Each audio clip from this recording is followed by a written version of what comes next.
Make sure you have it up your ass good. Well, I think Yeah. Oh, I love it. You drop this peanut ass. Yeah. Oh, yeah. It's gonna be good. And pull out the hand, and you look good. And you wake up, your hair looks good, and I look like this. I look like shit. You look good. I look like shit. Look at me.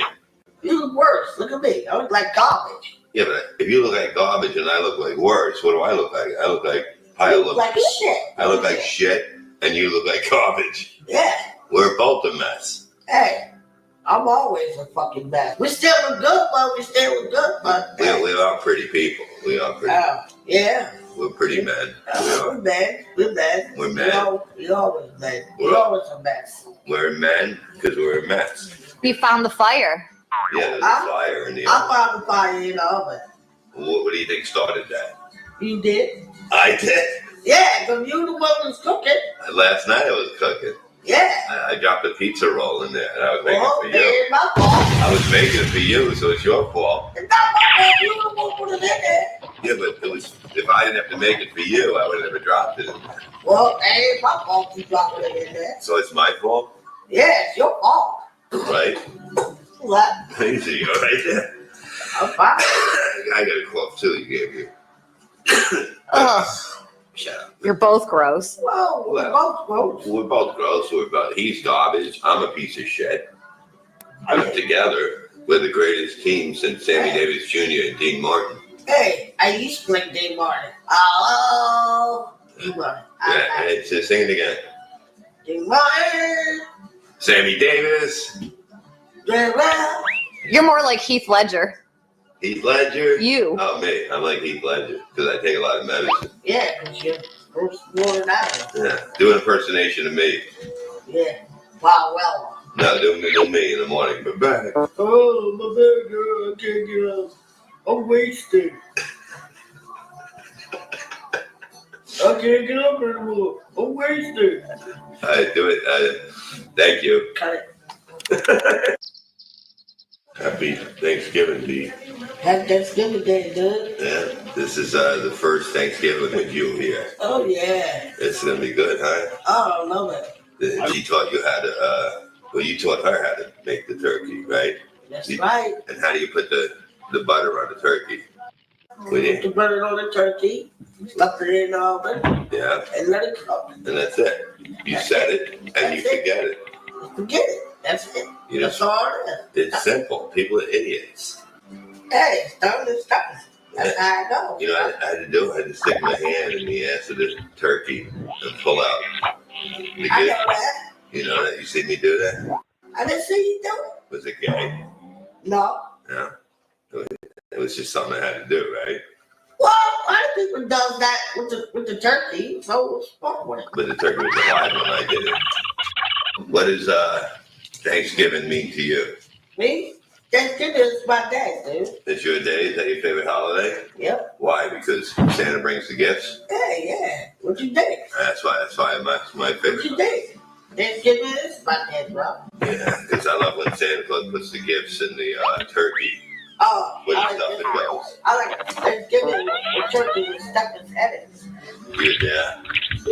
But B, wish everybody a happy Thanksgiving. Yeah, happy Thanksgiving, fellas.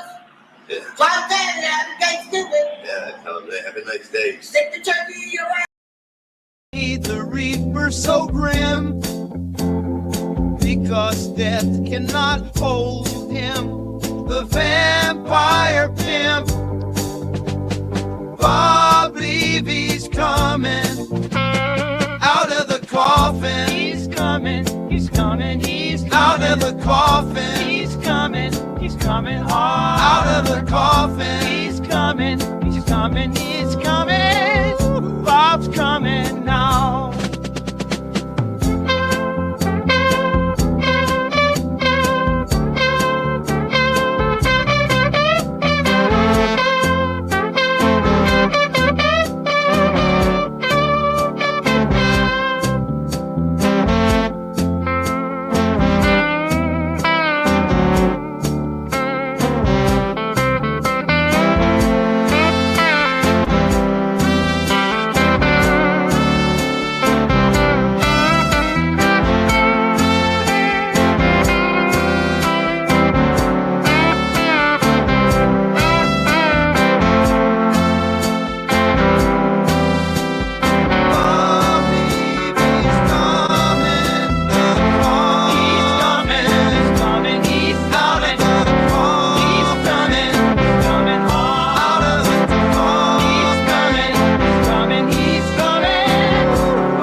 Levyverse. I feel alive, I feel dead and alive. Biggest numbers in the Levyverse. The reverend is on the loose. Levyverse is coming for you. Levyverse is better than all the rest. Get in here, fuckers, churches about to commence. Mars versus stand a chance, left in the dust like the rest. The reverend blood left, he has risen, and is here to save your soul.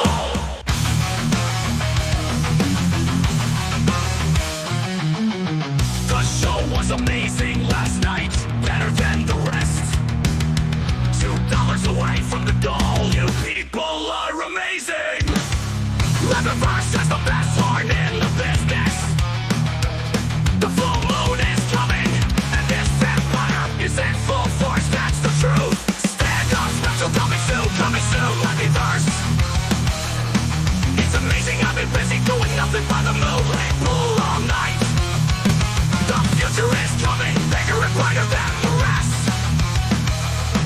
Turn on your gifted memberships, we're the best.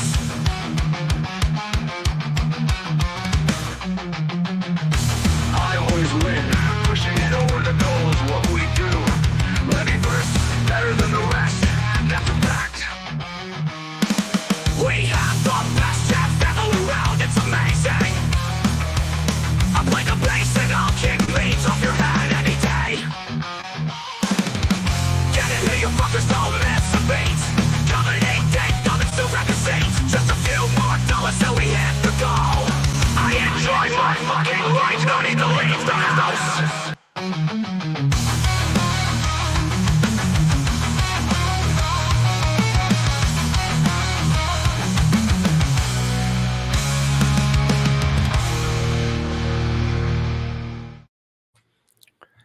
Hello, everybody. Good morning. How's everybody doing? Is everybody happy? Is everybody sad? I don't know. But welcome to the Levyverse. It's a beautiful day outside. I was already outside. I was already running around and went to Dunkin' Donuts to get some coffee and the little pod things, and there was some people smiling. You can see that they were happy. They were, you've seen a lot of teeth. There was some people that didn't look happy this morning, and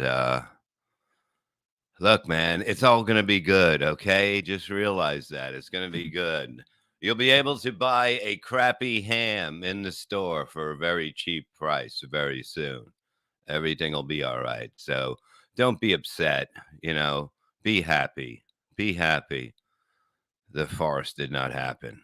Okay. Turkey Tea 2024. Yes, motherfucker. Everything's going. Come on in. Get your seats.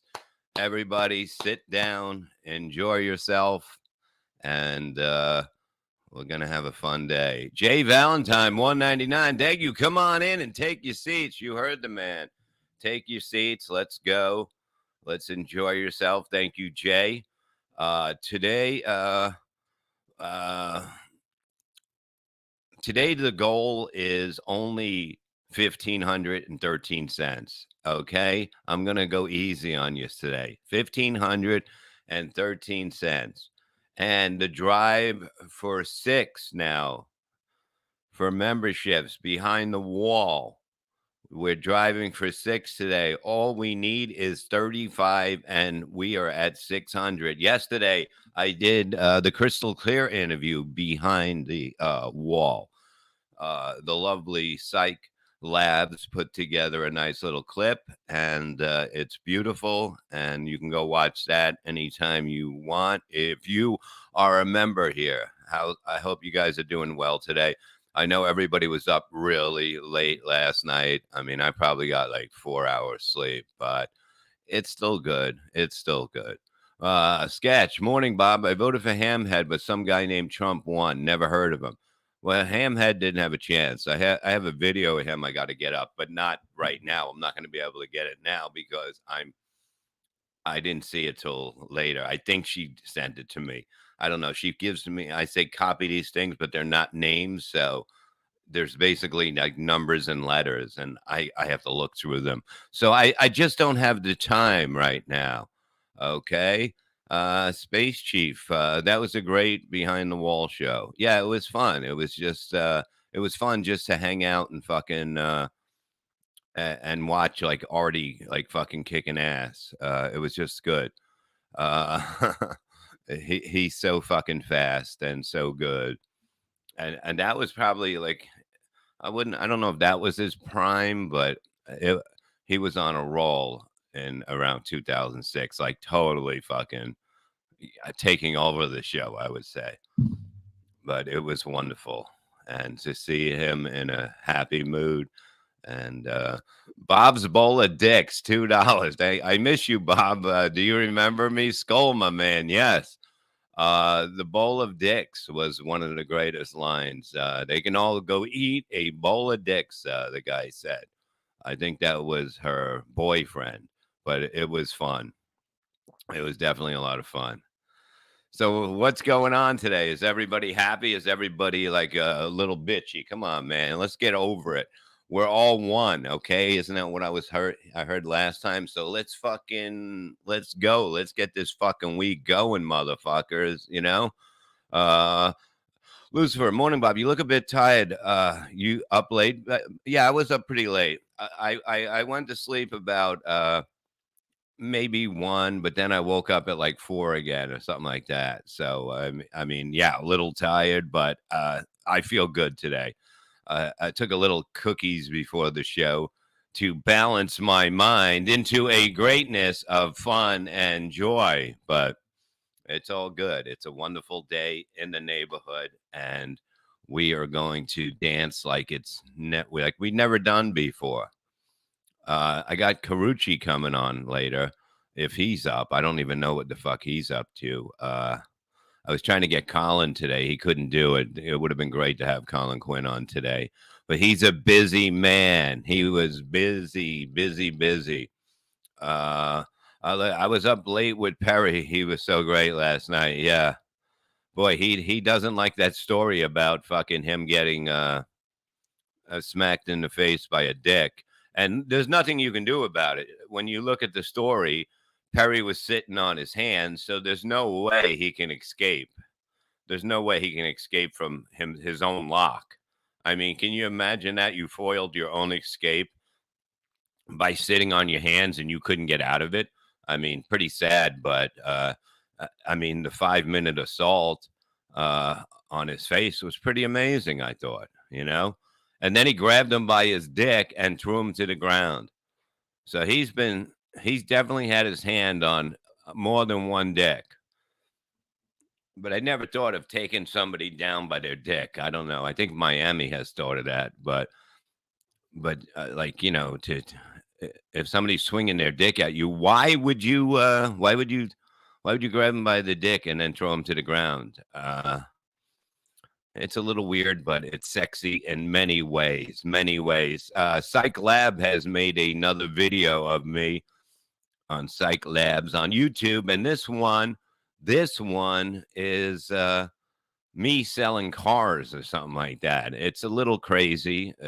I'm not sure if it's me or not, but let's get to this right now. And it's a little weird, but I like it. You ready? I'm going to go here. I'm going to go there. And then go there. 60-second wild nighttime used car. Take one. There I am. Yes, you've seen it in magazines, you've read it in the newspapers. In fact, perhaps you've even seen the owner's picture. Ralph Williams, the owner of Bayshore Chrysler Plymouth, 345 El Camino Real in the city of San Bruno. You notice the big bald-headed son of a bitch, the man that came to San Francisco to offer them more for the dollar they spend. The man that came to San Francisco to rape each and every citizen in the whole San Francisco Bay Area. You don't believe it? Listen to me. I don't lie. Take a fucking car like this. A 1966 aboard a Country Squire 9-factor station wagon. Don't worry about the equipment. Imagine all the fun you could have in the back. And while you're doing it, imagine all the money that bald-headed prick Ralph Williams is going to be making on the car he's trying to fuck you out of. Yes, the man that'll take every dime out of the San Francisco Bay Area and spend it on prostitutes, booze, and of course trap tables in the city of Las Vegas. I'm sure you've heard about it. So remember this. If you'd like to get fucked and hook real hard before you buy a car, come down here. Let Ralph Williams do it. Why not? Why not somebody else? Remember, our address is 345 El Camino Real in the city of San Bruno. But if you come from Marin County, East Bay Area, or San Jose, your money spends just as well as anybody else's. And when this bald-headed son of a bitch gets hold of you, you will spend money. Talking about payments, 5 years payments of $100 a month. You can't get even. So shop before you buy. Base your Chrysler Plymouth. Yes, baby. How good was that? Psych is hitting him out of the park. Look at that. Is that a real I don't even know if that's a real place or something like that, but I like it. I totally like that. That is definitely odd, but that's what we get, you know? Oh, look at this, Jim Fanning. Good morning, numbnuts. Who will never quit smoking? I'm working on quitting smoking. I didn't say I was stopping automatically. I don't have that kind of record to be doing that, okay? Oh, hey, Bun. Thank you. No, it's like you have to cut down a little bit. I can't just go out of control and start, quitting the whole thing because I will terrorize the world. I can't live like that. There's no way I can live like it's the hardest thing for me to do is to cut cold turkey and that, cold turkey is very hard to do. Okay. So I have to slow it down. I said, I'm going to go down to 1 pack a day or less. So listen to me now. I usually get 2 packs and usually I have to go get them the next day. So now I only buy 1 pack, and then I go from that to this. Okay. So I'm working on it very hard now. I'm working little by little, and I will get this done. And you will shut the fuck up and listen to me because I am the Lord and I will strike down upon thee. But I'm doing very good. I feel like I'm about to stop, and it feels pretty fucking good. God damn it. K-Mac, 33, 199. Thank you. Can you show us a little bit of your dance? I'm not showing none of the dance right now. It's too early in the fucking morning. When I do like an afternoon show behind the wall, you'll see some fucking dancing. So become a member, goddammit, because we are 35 away from 600 behind the wall members, and you can be one too and get a dancing fucking horse. I got what I got, the Reels is the new one, but he's got, that stupid head of his. I want to see a Torito one because he's a fucking lunatic, and his head, I think his horse would fall over from that fucking head. Why is she calling me? God damn it. She doesn't know that she shouldn't be calling me during a fucking show. Hi, honey. You're on the air with Bob. Oh, hi, Bob. You're always on the air. Oh, thank you. I'm bored. What, did you just start your show at 9? Yeah, a little bit. Yeah, a little bit ago. Thank you. Okay, well, I won't keep you. I'm on my way to work. I just wanted to say good morning and I love you. Oh, good morning, and I love you too. And it's a great morning, not just a good morning. Am I right? Am I right? Maybe. Yes, I am. All right, I love you. All right, love you. Bye. Bye. Yeah, and don't call me anymore during the fucking show, all right? That's all I'm saying. When I'm doing a show, don't fucking call me. Okay, Bob. Unbelievable. These women are just unbelievable. They can't leave me alone. It's crazy what's going on here. Bob loves his wife. What a dork. Exactly. The biggest dork in the fucking world, God damn it. I'm finally in a position where I'm happy, like all the time, which is crazy. Oh, there's no doubt I wear the fucking pants. I wear the pants more than anybody around. I basically wear 2 pairs of pants. So look at this fucking everything. everything is wonderful today. It's a beautiful day. I'm gonna get some sun later and run the dogs. Life is fucking good. Maybe I'll take a nap. Maybe I'll be able to take a beautiful fucking nap and just relax and have a good time and not worry about anything in life. And yes, I am going to be comfortable today with my 2 pants on, 2 pants Levy. Yeah, I wear slacks. Come on. Make America steak again. Listen, big tits. Mind your fucking business here, okay? A dirt nap. Oh, look who came in. Look who's up. Chicken head. Chicken boy head. It has just fucking woke up. I hope you're having a good day on the fucking roof, you piece of shit. Yeah, I think people are going to wake up late today. I think it's going to be a late day. I think a lot of people took off today and a lot of people just couldn't go to work because they didn't feel good, you know, or something like that. Bob didn't vote. I got 2 stickers there. I voted in Jersey. It didn't mean a fucking thing. Yeah, I knew it. When I went into the fucking place, you can see, you know, there were some women with shaved heads, like and then green hair. I'm like, I wonder who they're voting for. You know, you goddamn pocket pussy eating motherfuckers. But yeah. I mean, look, we have to leave New Jersey. We have to. You know, we talked about it yesterday. I think we definitely are leaving here for sure. Probably the end of next summer, and then we'll go from there. And maybe we end up in Portland, where Maceland is. Maceland and Portland. Trump says he'll never lower sports prices. That's all I really care. Says he'll lower sports tickets. They should be fucking lowered. You know, you go there, you're gonna have what, 7 beers and 12 hot dogs. That'll cost you a fucking fortune. Look at you trying to hide behind Melton's back. You can't even do that.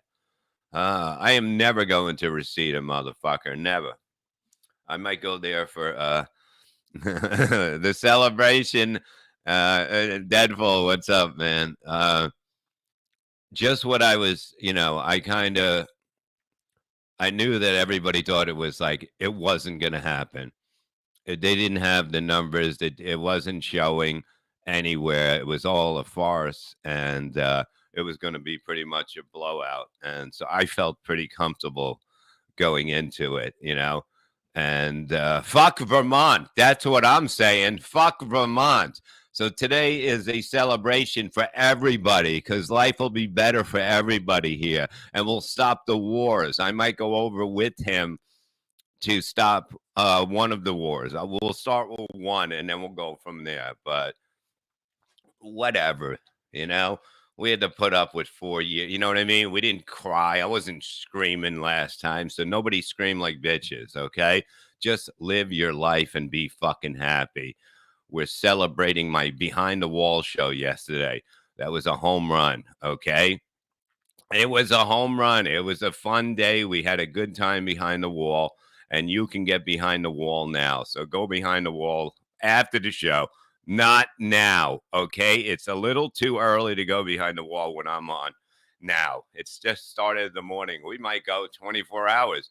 Should we go 24 hours? Do you want to go 24 hours? Let's fucking do it. I don't care. I'll sleep tomorrow. What's today? Today's Wednesday. I'll sleep through Thursday, and I'll go on, and I'll get off at 9:00 tomorrow morning. And then I will sleep the whole day, and then I'll do 24 hours again, because I can do that. I can definitely do that. Oh, God. All the liars here. I'll pay the 13 cents for 24 hours. 13 cents for 24 hours? Are you really kidding me, motherfucker? We're $1,000.13 away from the fucking goal, and we're 35 from 600 memberships behind the wall that you can go in. You can learn how to cook. You can learn how to jack off. You can learn how to do anything back there, motherfuckers. So let's fucking go. The party has started. The day has begun.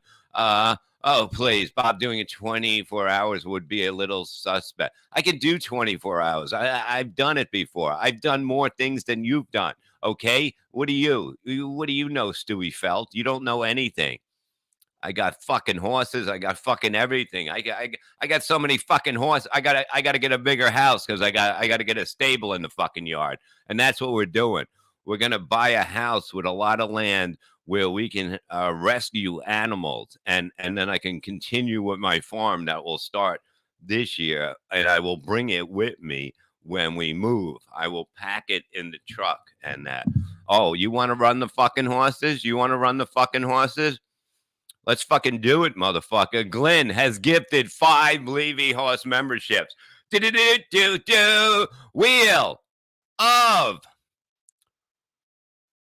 Levy Horses.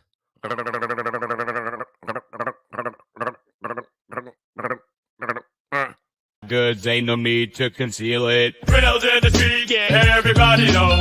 Never use meat, got the prices low. Throw it on the grill, watch the flavor low. Reels in the game, make it easy, yo. Look at Reels. Look at him. Look at him. He's shitting out sausage and hot dogs. Where else do you get this? Nowhere. This is how you fucking do it. We have the running of the horses every fucking day. Okay? We mean 24 consecutive hours, Bob. I can do it, and I will do it. Pick a day. Pick a day, and I'll fucking do it. Okay? I will do 24 hours sitting on my hands like Perry did, but nobody can hit me in the face with a dick because I can't protect myself if I'm sitting on my hands, like Perry said. 24 hours today. We can't do 24 hours today. You want to do it today? Fucking go. I don't give a fuck. I don't need sleep. I don't need sleep. I don't need wake. I don't need anything. I just need me. That's all I need is me. Me and you, and that's more than 2 motherfuckers, okay? So don't you worry about what I can or what I can't do. That's right. The Dan Coyote says sleep is overrated. You damn fucking right it is.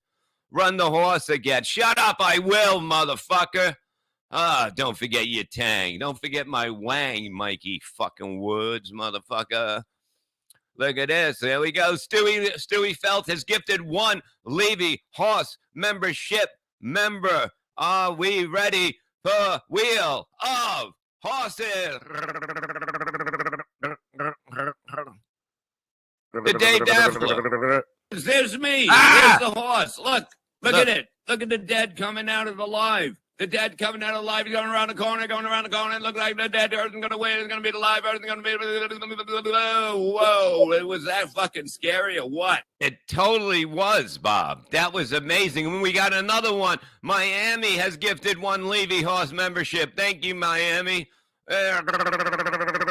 Wheel of Horses. Put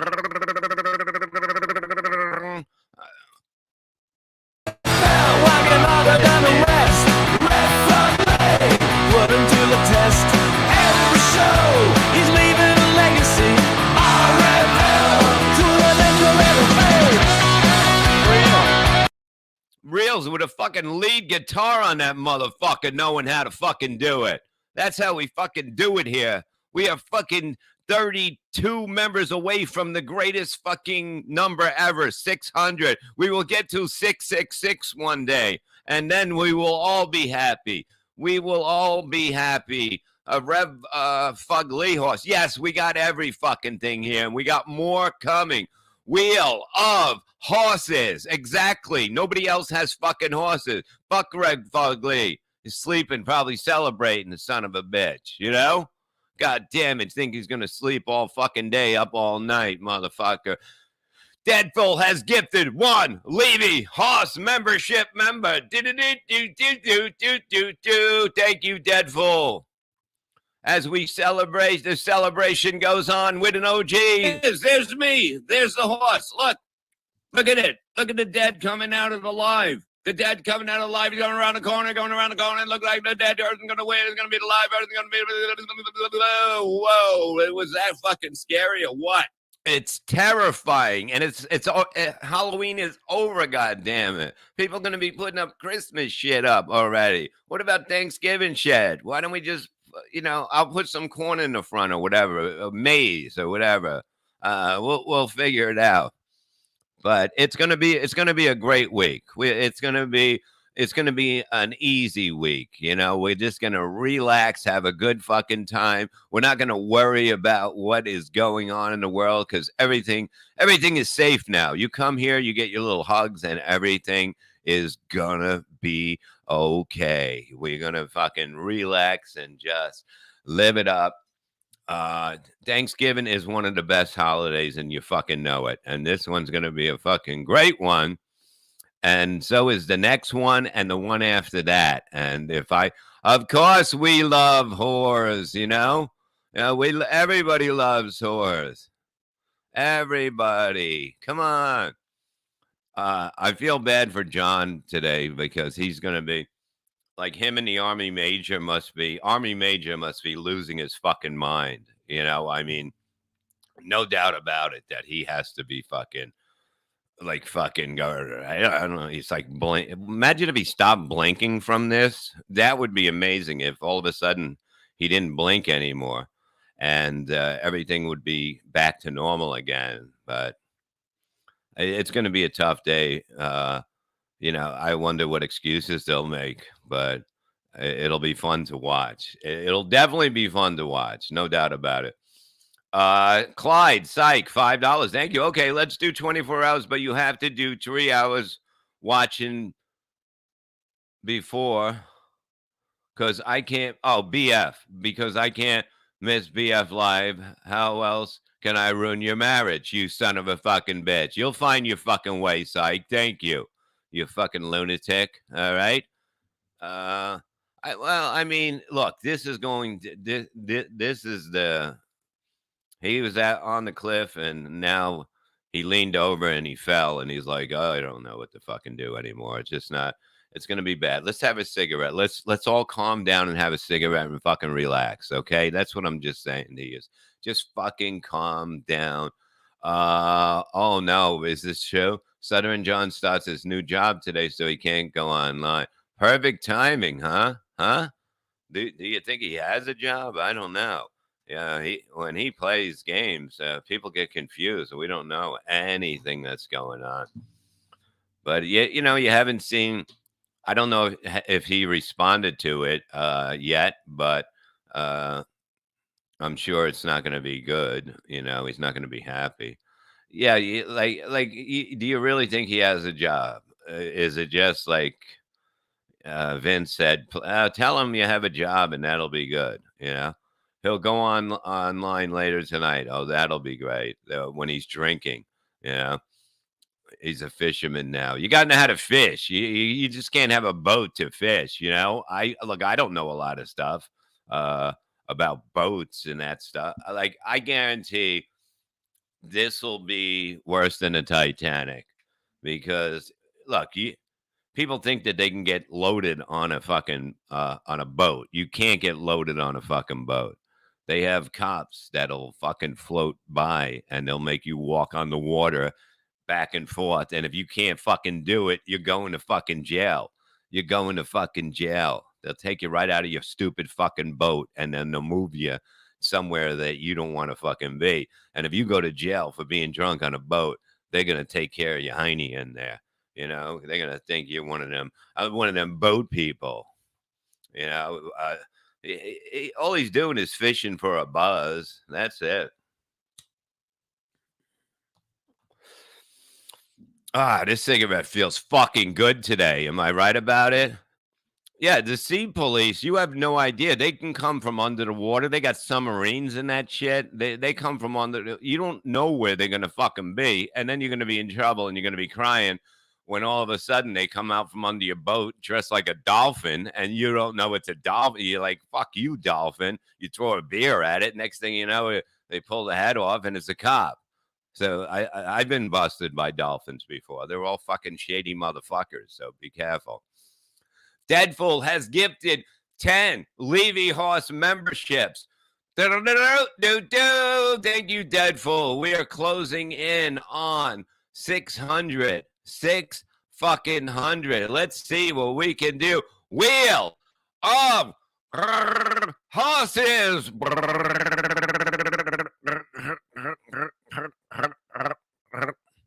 Asked him to throw him, and he gave him a hand job. Turned Perry into his horse. Perry's a gay man now. Callahan sucked him up. He received fellatio to get a moody job. There you go. Yeah, Deadful needs a horse. Get Deadful a horse. Who else needs a fucking horse? Bo Bermonton needs a fucking horse. Where is he, man? Bo Bermonton, my man. Dolphins 2028. You damn fucking right. In many ways, my friend. In many ways. Okay? Many ways. Lucifer, hey, Bob, my wife just called me to see how I was doing. I told her to fuck off like you, Bob. Thank you. You got to tell them. Like, they can't be calling you. Like, I tell my wife, text me before you call me because I'm very busy. I could be doing like many things of nothing. And a lot of people don't know that I'm out there. I could be sitting outside just looking at the sun. I look at the sun, but I don't fuck with it. I don't, I don't just stare at it the whole time. He will eventually total the boat, Monty says. He will get loaded and will forget that the boat don't have brakes, and it will drive it straight into the pier. I mean, that would be a good bet. We have to figure out other things that he would hit. There's got to be like 5 things of how he'll ruin the boat. But I'm sure it'll happen. It'll happen, and everybody will dance.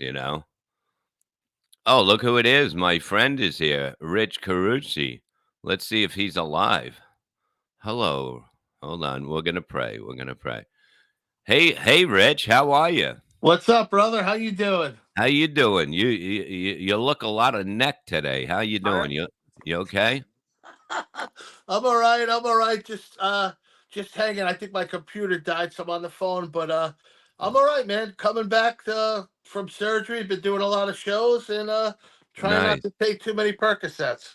Well, that's the whole thing. You can't get hooked on those things because if you do get hooked on them, you can't give them to me. Remember that.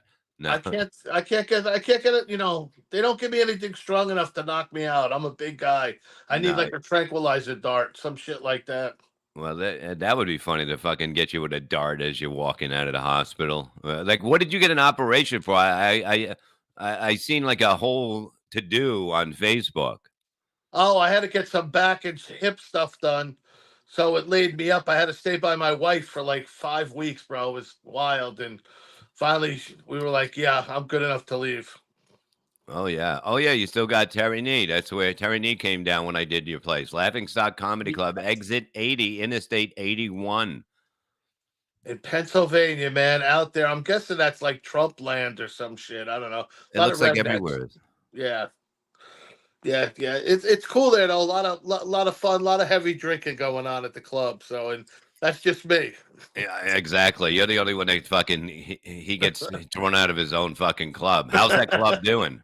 It's all right. We're hanging in there, hoping it's gonna pick up now that everybody's fucking not pissed or half the people are pissed or whatever's going on, man. I'm so glad I can't vote. I'm so glad. Well, it's good to be a felon. A lot of people don't realize that. So happy. I got people that are gonna cry today on my family. Everybody's gonna be fighting. You see, that's what it is. That's why Thanksgiving is going to be so great, right? Because you don't know. You got half the table. They're going to sit on one side of the table. See me? It's all straight across. We're going to be all smiling. Like there's nobody there to rain on the parade. There you go. Yeah, I'm just going to get hammered. That's it. Hey, you're going to be good. That's the good thing to do. Get fucking hammered. Live it up, motherfucker. Celebrate. Look, you're alive again. Everybody thought you were dead. Like everybody's writing. Like it's amazing how Facebook works. Like if you write you're going to get surgery and whatever, getting wish me luck or something like that on Twitter, they'll be like, I hope you die. I hope you don't make it. on Facebook, it's like they're praying for you. They're so nice on there. Like, it's weird. They all think it's rehab or drugs or alcohol related. Absolutely. When I put that. Yeah, but like, how long was your surgery? Like, they went through your back and your hip. They did.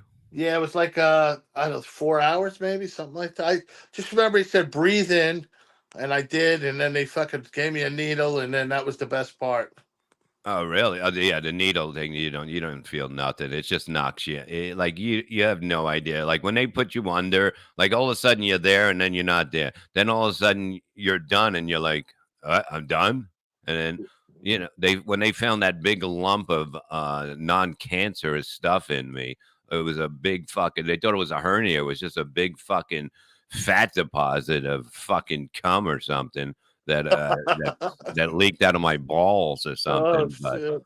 But yeah, they threw it away. I wanted it. I don't know why they fucking threw it. They didn't ask me if if you want to take it home with you and that. They'll give you the afterbirth at a fucking a hospital. I mean, that was a new thing I was shocked about, and that happened 24 years ago. They're like, you can take I'm like, what am I gonna fucking do? You throw it out. What the fuck am I doing with it? Yeah, that's fucking great. I had to rent I lived in a recliner for a couple weeks, but I had to go to my wife's, and I'm like, let me buy a recliner, and she's like, "Now you're renting one, so I know it's leaving when you're leaving." So, yeah, that was fun. It's great that like you and your wife don't live together. I mean, I don't say it's great for you guys. I don't know how you can do it, how it works, but it works somehow for you two. And like she didn't want a recliner because then she knows you're gonna. That's like putting milk out, for a cat. Right, right. That's why she had a stake in getting better too. She's like, "Listen, you ain't fucking this up. You're getting healthy and getting out. I got my own place, and listen. I don't even want to live with me. I'm a fucking animal, so I get it." Oh yeah, you are a fucking mess, but you're a fun mess. That's the good thing about you. Like when you see Rich anyway, you just smile because it's going to be, there's going to be hooker stories, there's going to be this, there's going to be drug stories, and it's like it brings you back to your past. It's like hanging out with Mickey Mantle, when after he retired, and you just hear all the stories of that. Yeah, the funny thing is, I'm like this weekend, she came to the club with me, and she doesn't get out much or get a weekend hammered. It's a good night when you wake up and her head are at my feet. She's on top of me. I can't move. She's laying there. Her head's on the downside. Her feet are in my face. She's snoring from drinking. It's fucking wonderful. Wonderful. It is. I mean, life is good. That's what you're saying. I like when they fall asleep on your dick. That's good when they get that drunk. Yeah, it started that way. Then she just fell over, which I thought was great. And, I was like, this is true love right here. Yeah, it's the Percocet came out of your dick and knocked her out. I think so. Plus, she was giving me fucking edibles. I was supposed to go up. They kept bumping me. They're going, all right, no, we're going to start in another 15, 20. So she kept giving me edibles through the whole afternoon. We were driving up there. She's like, here, take another one. Then we're smoking. So I'm sitting in ready to go up. I kept getting bumped at my own club. And by the time I went up, I was fucking so high. And I'm looking at the pictures they took afterwards. And I'm like, what is that? I had dipping sauce from whatever I was eating all over my shirt. Looked like seagull shit on me. She gets pissed. It's like I think she knows by now that she can't change you or or even say like it's expected. This is you're gonna have stains on you. You're a guy that has stains. I'm a stained guy. She keeps the bottle to spray on me. I know fat guy tricks. You get those wet wipes. You got to rub them in a circle. You learn the fat guy tricks. You know what I mean? Yeah. Mm-hmm. You have to live it up, man. So what you been doing? Just working a lot and that, and just. A lot. I've been working a lot. I took a couple weeks off, but then I've been working a lot. Tonight I'm in Brooklyn at this freaking Mexican place with I think somewhere in the back room of a Mexican restaurant, and then tomorrow I'm at some place, Gibby's in the city that just started doing comedy. on like 30th Street. So I do the city during the week. On the weekends, Uh-huh. I'll be traveling out. I'm either at the club or traveling on the road. Do you still like the road? Not like I used to. Not like I Nah. used to. Like I'm driving to Virginia next weekend, but I'm turning around and driving right back. I'm going to do the show, back in the car, back home. Oh, it's only one night?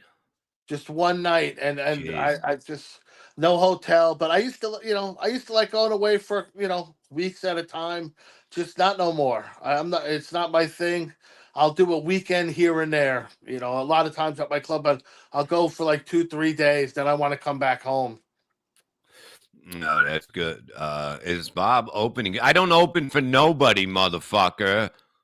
Tell him, Rich. That's right. That's right. Nobody can follow Bob. Nobody, motherfucker. Nobody would wanna. And Karuchi, he'll fucking he's the guy that you want before you, because he'll give you a run for your money, and that's what I love. Like, everybody likes shitty comedians in front of them. To me, that's the stupidest thing ever, because the audience, if they're not liking the first two people, it just like they're already in a mood that, but it's still good. But I mean, it's like when everybody's killing, it's a fucking fun night. It's a fun night. It's a party. That's what it really is. Because you'll be like, "Are you drinking tonight?" And I'm like, "Yeah, yes, I am." And we'll start drinking, and wait for the audiences get rowdy. Those are the best audiences, man. Just ride it out. Oh yeah, Have no, fun. definitely.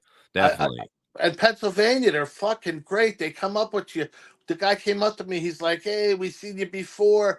He's like, "I bought you something." And he had this. He made like a bottle opener out of his machine shop, and then he had a bottle of freaking, what was it? Pumpkin pie moonshine. Jesus. Oh, dude, I grabbed it. He goes, "No," and I took a big chug, and he's like, "No, you shouldn't do that, and that'll kill you or something." I was like, "Fuck, it tastes like fucking candy." Well, that's what it is. Once you heard it was pumpkin, anything, you were like, you tried to go at it with a fucking fork. I was fucking on that pumpkin pie. Oh yeah, they're great in Pennsylvania, man. Especially where we are. Yeah. They're like red, like from the fucking mountains over there, wherever they're coming from. But they come in, it's good. It's good. We get people from the hotel coming in, so we get a lot of different people. We let veterans in for free. We got That's cool, man. 2 dozen, up to whatever we can fit. We'll give the veterans. We're on a site, vet ticks, so they come in for free. Same veterans come. A lot to bring more people. It's funny, people come to our shows. Next thing you know, they're working at the fucking bar next door. There's a country western bar. Or, they don't want to leave. They don't leave. Yeah, I had a good time there. I got to go back there because absolutely, I had a good time. Let me bring on my buddy Tom Gully. He's a used to be a comedian. Now he's everything. Yeah, man. Rich, nice to meet you. Nice to meet you. Glad you're doing that show for the veterans. Glad you want them to come. I think we'd like all the veterans to come for the work they've done, the sacrifices they've made. I mean, if they can come. Come as frequently as possible. Rich will jerk you off right at the door if you right show at the door, card. man. I bet, and then I take a T-shirt, wipe it, and you get to keep the T-shirt. All right. Yeah, he throws it to you like Mean Joe Green in that commercial back in the day. Remember that? Yes. Enjoying yourself. Second prize, 2 T-shirts. Yeah, I mean, look, it's fun. It is totally fun there. Like it's like when you see Rich, you're like, yeah. The good thing is he'll never say to you, I'd work a little cleaner tonight because it looks like a third. He's like, fuck them, just do what you want. That's it. That's how you have to do it, because people, like, they try to change. Once they try to change you on, it doesn't work if you start listening to people, because you're not going to be able to be you. And by taking out certain words like the C word that I love to use, it just throws you off a little bit, because you're trying to fit in different words. That's why I don't listen to people. I did it once, and I was like, I'm never doing it, because you'll end up having, nobody's ever mad at a clean comedian that sucks. They get mad at a dirty comedian that'll piss somebody off, even though he kills. But if you piss 2 people off, everybody's paranoid pussies. And you know what I say to them? Eat my cock and smile, motherfucker. Bo Bermanton, member for 1 month. Thanks for the free Nice. Venezuela membership. You got it, my friend. You got it. We are only 30. Wait a minute. We are 25 away from 600 behind the wall membership members of the Levyverse from this month to today. So enjoy and go fucking do it, because I have shit behind the wall and everything. Dusty, $4.99. Thank you. Good day to the American. Yes. I don't know what it is, but I hope it has a wonderful day. Thank you. Bob, have you ever, well, either of you gentlemen played the Comedy Castle in Royal Oak, Michigan? Negative. I don't. I haven't really. I've done the Fox Theater. I haven't done. Yeah. I've done stuff on the outside of Detroit. I think Abel's got places out there he wants me to go. I'm going to start getting back into it. You know, instead of I working streaming at night. I'm just going to fucking do get more. Even if it's 2 a week, 1 a week. I don't give a fuck. It'll be fun and it'll just. It's something I really enjoy again. And once you get that feeling again, at some point I was like, this is not, fucking drive and that shit. Now I'm in the car blasting Oasis because I'm going to see him in August. I'm like, oh, Sally can't wait. She knows it's too late, and everybody in the car is just sitting next to me singing cheeseburger for a member for 2 months. Bob, Irish coffee? No, I don't mix anything with coffee. I drink bourbon like a man. I drink it straight with big pieces of round ice. Okay? That's how I live, motherfucker. Thank you for being a membership member here.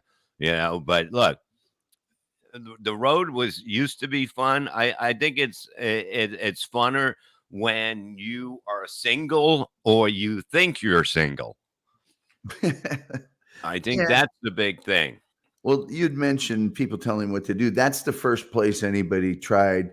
I did the first show, and before the second show, the manager of that club, which was not uncommon back then, was also the head waitress. And I bought a club, you run it, and she came up and started picking off jokes in my set that the abortion milkshake jokes, some really funny shit. Yeah, sure. And I was young, but you have those moments in your life where you just say something that's so true, it just comes out of you. And I just turned to her and I said, hey, it's my ass up there. Okay. Exactly. What did they like? Don't worry. This is my job. Like, if I went in and told you how to run a club, I do that too. I'm out of my mind. But I tell you where they should be seated. I'll do everything. The sound has to be fixed. The lights got to be better. I'm out of my fucking mind, because everything else at that point, if everything is right, it's an easy thing to do. Once you get to a certain level, it's easy to do. It's an easy job. It's not work.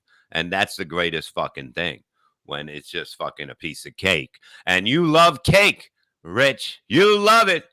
I love cake. I love a job that I could drink at. You know what I mean? It is fucking amazing. I tried that with the 911 job I was doing for 20-something years, so they forced me out of that. But definitely the comedy could do that. That's what it is. Like, comedy at a point, you were able to get so, like, I wouldn't even remember the shows that I did, and I heard about them the next day, and it was fine, but not like they never said anything. They just love it like that. It's just, at that point, you can do whatever you want. The crowds were into it. Now everybody's worried. Every club owner is worried about making sure their Yelp reviews. I hear shit like this all the time now. Every comedian that goes on there, they do a Yelp. It's like, what? Why does it matter? I'm definitely going to piss somebody off. I really don't give a fuck.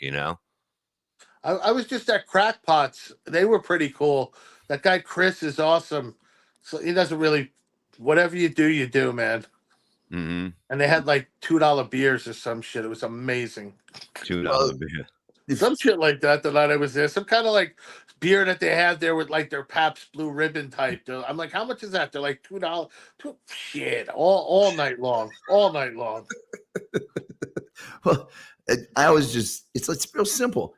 I would rather succeed or fail on my shit than the waitress's shit. And I basically told her that. It's like, hey, if you want to bring me back, don't bring me back. But I'm not going to go up there and do your act because that would be me going, do you want some more cheese fries? I'm not doing that.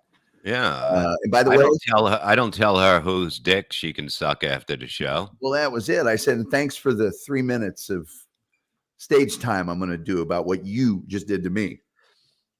Yeah, I had a bad experience in Sacramento. A waitress went by. You know how you bust their balls and they make more money. You know, it works that way. Everybody gets it. This girl starts crying. She starts crying. She goes in the back. They go, can we talk to you in the office? I just get off. I feel like, fuck yeah. And they're like, she's crying. And he goes, what did you say to her? I go, what are you fucking talking about? Like the owner's yelling at me, and I just fucking lost it. And I ended up walking out and throwing a whiskey glass against the fucking wall. I was just like, fuck these motherfuckers. Damn. You know? It was like, it was pretty packed too. It was like really packed for a fucking, my friend Jimmy Earl does these shows. And I was like, this motherfucker is yelling at me. This motherfucker, he's the owner and the chef. He can go eat my dick, motherfucker. I don't see Rich throwing a whiskey glass ever, full, empty. I don't think he's throwing one. Not at all. Not at all. Might have dropped a few. I had a waitress tell me one time, don't do a long set tonight, fucker. And she liked me. She was just one of those, waitresses. But that's what they are. The people want to have power over everyone wherever you go, and that's what the good thing about comedy is like, there's a way to say fuck you to everybody and do what you want, but then everyone tries to change it, especially people that are bookers or club owners, that aren't really comedians, but, they think they are because they have a little power now. And they'll think they can tell you what to do. And it's always better to tell them to go fuck themselves. I don't care. I remember the comic strip back in the day. You went there and what was it? Lucian. And then after Lucian, it was Star. And they would just rip your fucking set apart, tell you how shitty you were. Yeah, that's amazing that he would do that. Like he would audition and then he'd sit you down and fucking rip you apart. Like, you rip somebody apart to see if they handle it so they can come back. And like, when I was working with Norton and them, I and Florentine, I would make their lives a little miserable. I never really complimented them until the time, like when they really did something that like I make them suffer. You have to suffer. You have to never feel comfortable for a while. And then that's how you teach somebody. But with that, you're not going to go back to the club. The guy brings you in the office. We're drunk, in a hotel room, fucking just busting balls. There's a difference. I'm sure a lot of people were glad he died of cancer or whatever. Oh. Well, I'm just saying. I mean, like, I'm not gonna fucking listen to somebody that fucking never been on stage to tell me what I should be doing. That's the point.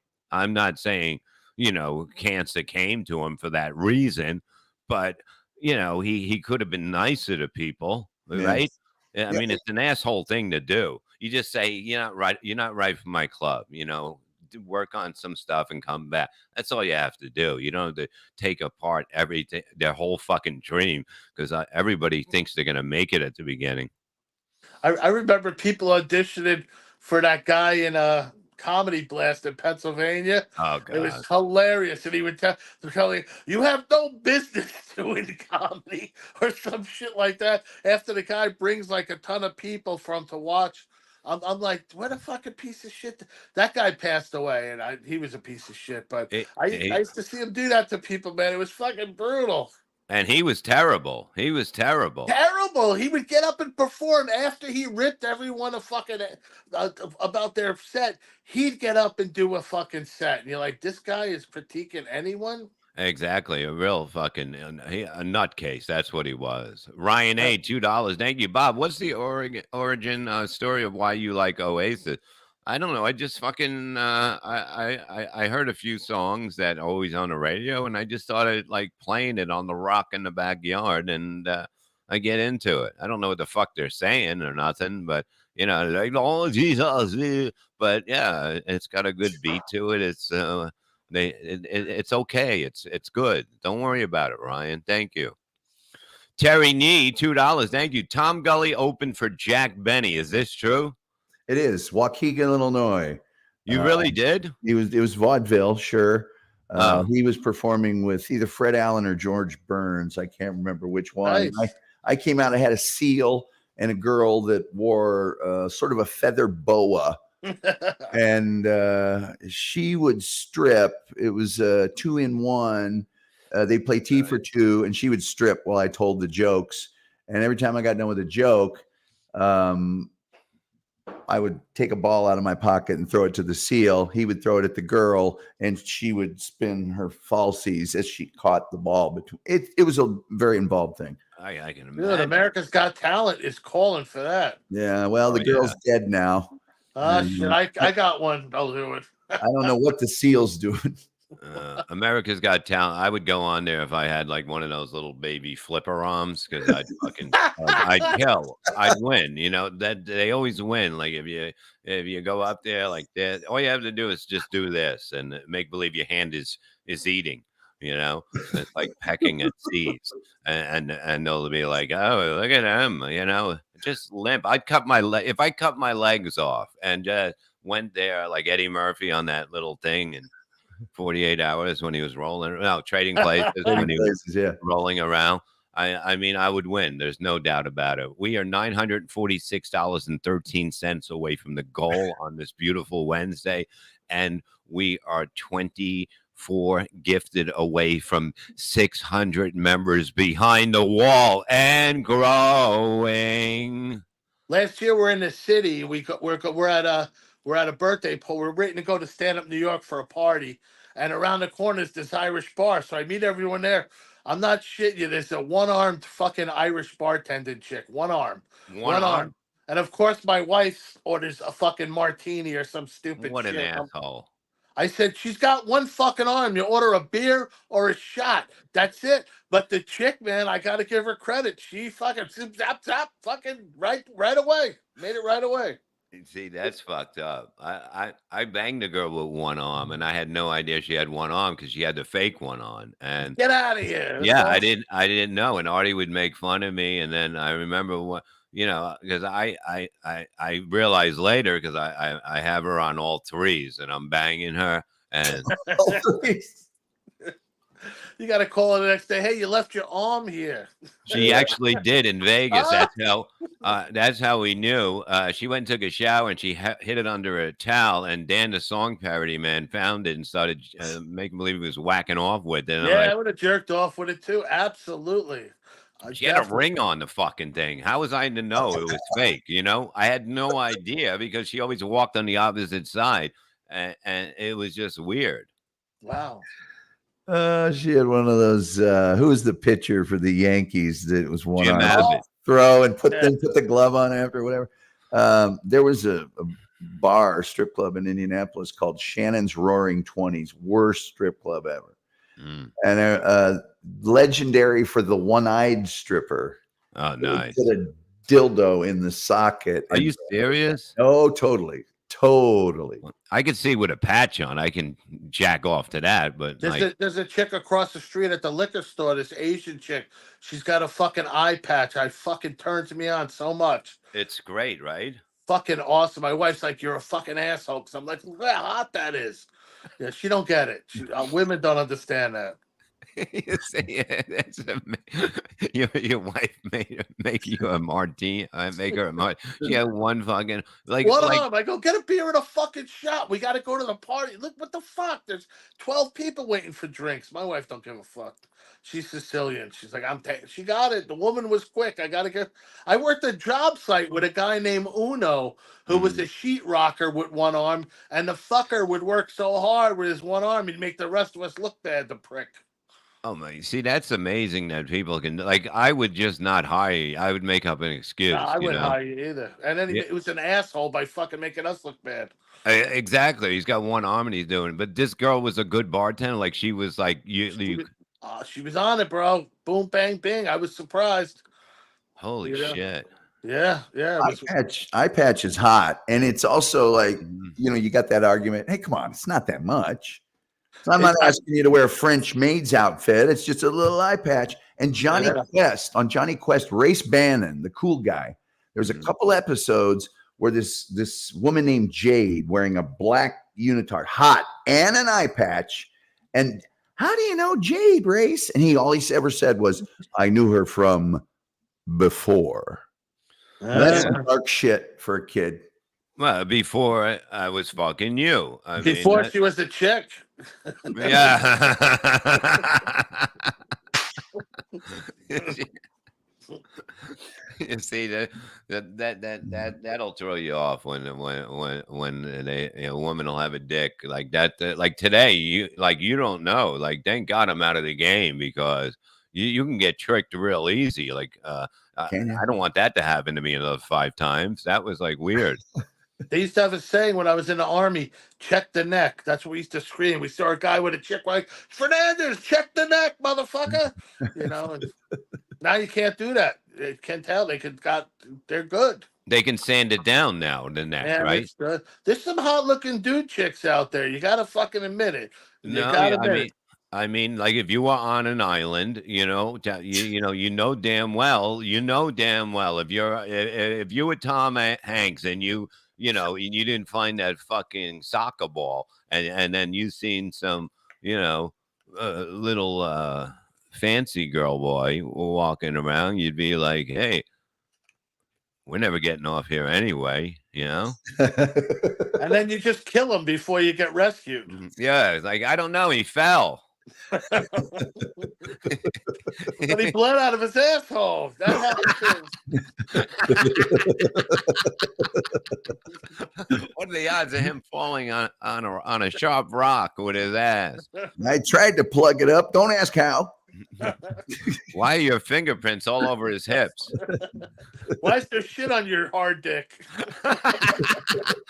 I was trying to hold him up from falling.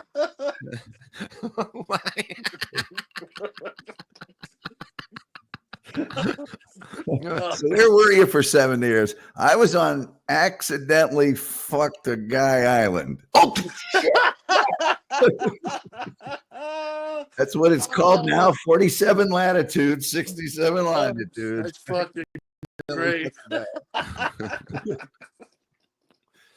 So you never had that happen to you in real life, right? I'm not sure. I'm not sure. That's the worst thing when you don't know. I mean, I had one time in Virginia or something. I forget. Yeah, it was in Virginia. It was at like a Sheraton. They did like a Wednesday. I ended up fucking this girl. She was fucking loaded, And then I wake up in the morning and I go, you want to get pregnant? She's like, we can get married. And I'm like, she's talking the same way. And I'm like, oh, she might be tarded. She might be tarded. I had to leave. Born wrong. I mean, you don't know if they're drinking or, because usually you can tell by the forehead, but I didn't measure it or anything. So I didn't have anything to measure it with, but you gotta use a line of Coke. Put a line of Coke on it. Stay still, you freak. Well, Bob, you're 6'1", right? Some people say 6'2" in the chat. Okay, so I'm 6'5". I don't know what it's like for you at 6'2", but a lot of tall women, very tall women, they don't want to be with a guy that's shorter than them. They want to try to feel feminine, and they're behemoths. And so they approach you a lot, and you're always like, okay, if you can post up on me, we're just not doing anything. I don't want to take the chance. Yeah, I mean, look, I've never been with a woman taller. I don't think that would be fucking normal, because I don't want to get into an argument and then she beats the fuck out of me, because that would be fucked up. But there are women that will beat you to fuck up. There's no doubt about it. And you got to be careful. And even a lady boy will beat the fuck out of you. And that's like, you got to leave town. There's no staying after that. You're like, Yeah, and then he fucked me after he beat my Then he ass. made me blow him. and refused to spoon. I saw it was in an event, and apparently this big dude had started in on this guy dressed as a woman, and the dude dressed as a woman was just like outside now and taking off the heels, the sister, and the dude goes out and he didn't put the shoes down. He's got these big stilettos. He's like, let's go. And man, he worked that dude over. Yeah, I seen it. Vicious. I seen a video on Twitter where when a guy woman beat the fuck out of a guy, and like you know, it's still like strong, right? They don't take everything away. Yeah, no, fuck that. I ain't fucking with him. No, that's like there's no way you can, you definitely have to leave, town, because your friends will just fucking make fun of you the whole time. I just hope my wife's with me at the time so she could stick up for me. Even back in high school, the worst fights were two girls. Absolutely. Like, you don't want to get caught in that. They get the hair, and then it's just a death match. That's why, like, when you see black girls fight, it's like afterwards, like there's a big fight, and it's just like wigs all over the street. That's when you know it went down. Broken pressed on nails and fucking wigs. It's crazy. It's like I had no idea about it. My wife, I said to my wife, I go, she has nice hair. She goes, that's a wig, and I go, get the fuck out of here. And she goes, yeah, most black people have wigs, like the women. A weave. And I'm like, they got the weave, yeah. So people think there's fucking dead animal carcass in the street after a fucking fight.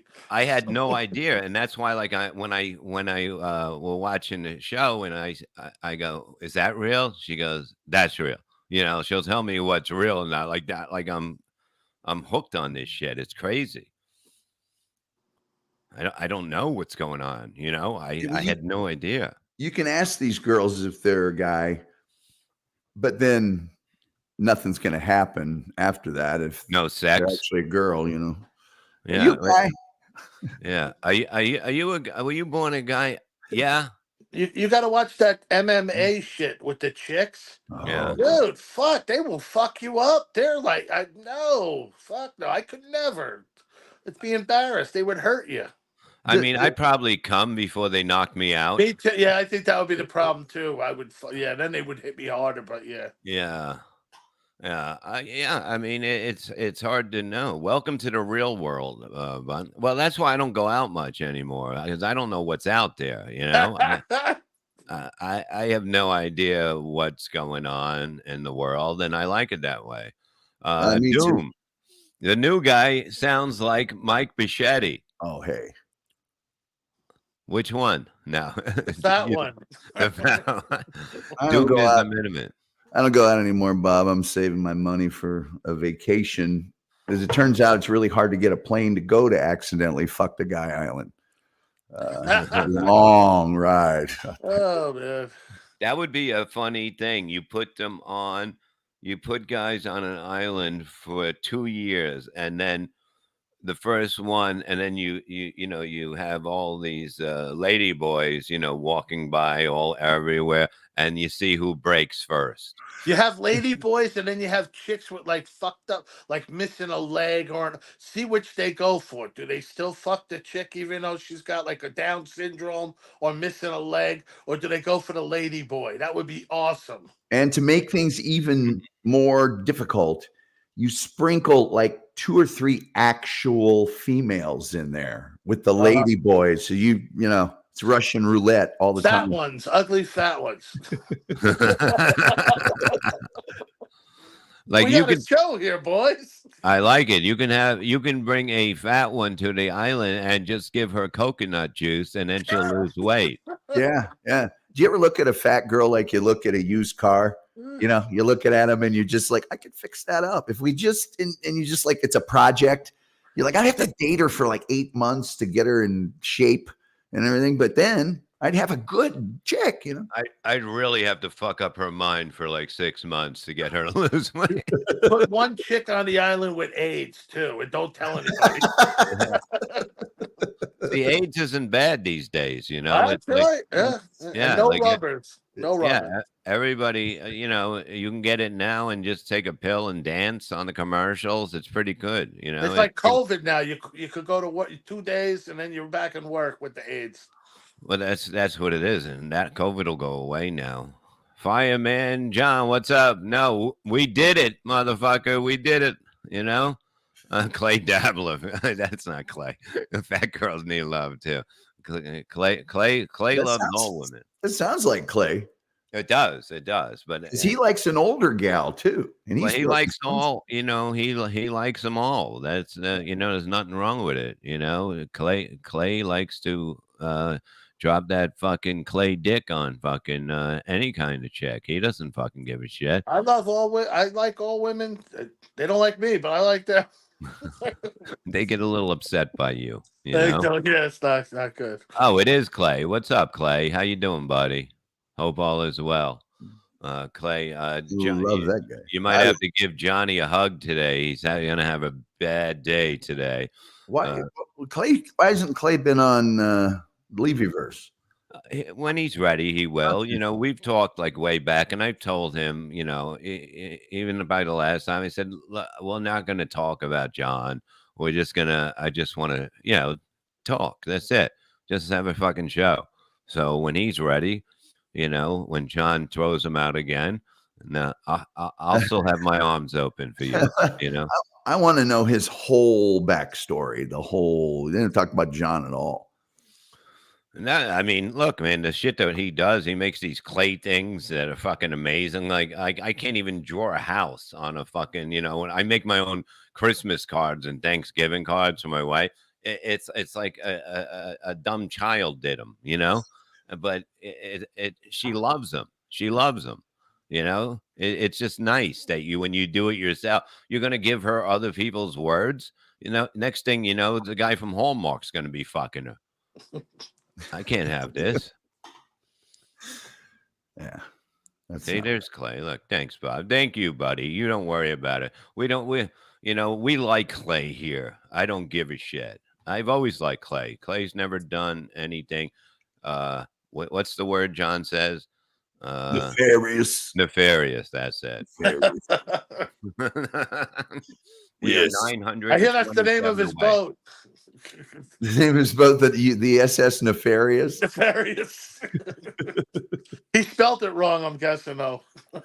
I'd like to get a fucking boat, you know, but I don't want to drive it. I'll hire someone to drive it, because who the fuck wants to drive it? You want to enjoy, you know, I'm not driving people around. It's like when people come to your fucking house, you gotta, you know, you need anything to drink. Like they don't know where fucking go in the refrigerator, you fucking asshole. Where do you keep your, where do you think I keep it? In the dishwasher, you fucking prick.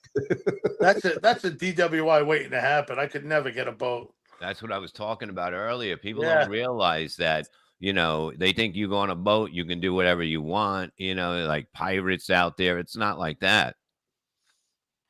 The water cops come get you. Yeah, they'll fucking drown you. Too. They suck. And they're not messing around either. They're not even as friendly as a state trooper. They just, you know, this is ours. We're going to do what we say now. I'm surprised they never had a show where they did, you know, like Baywatch would. It's like Cops. It was a real show. Only there was it's called Beach Patrol.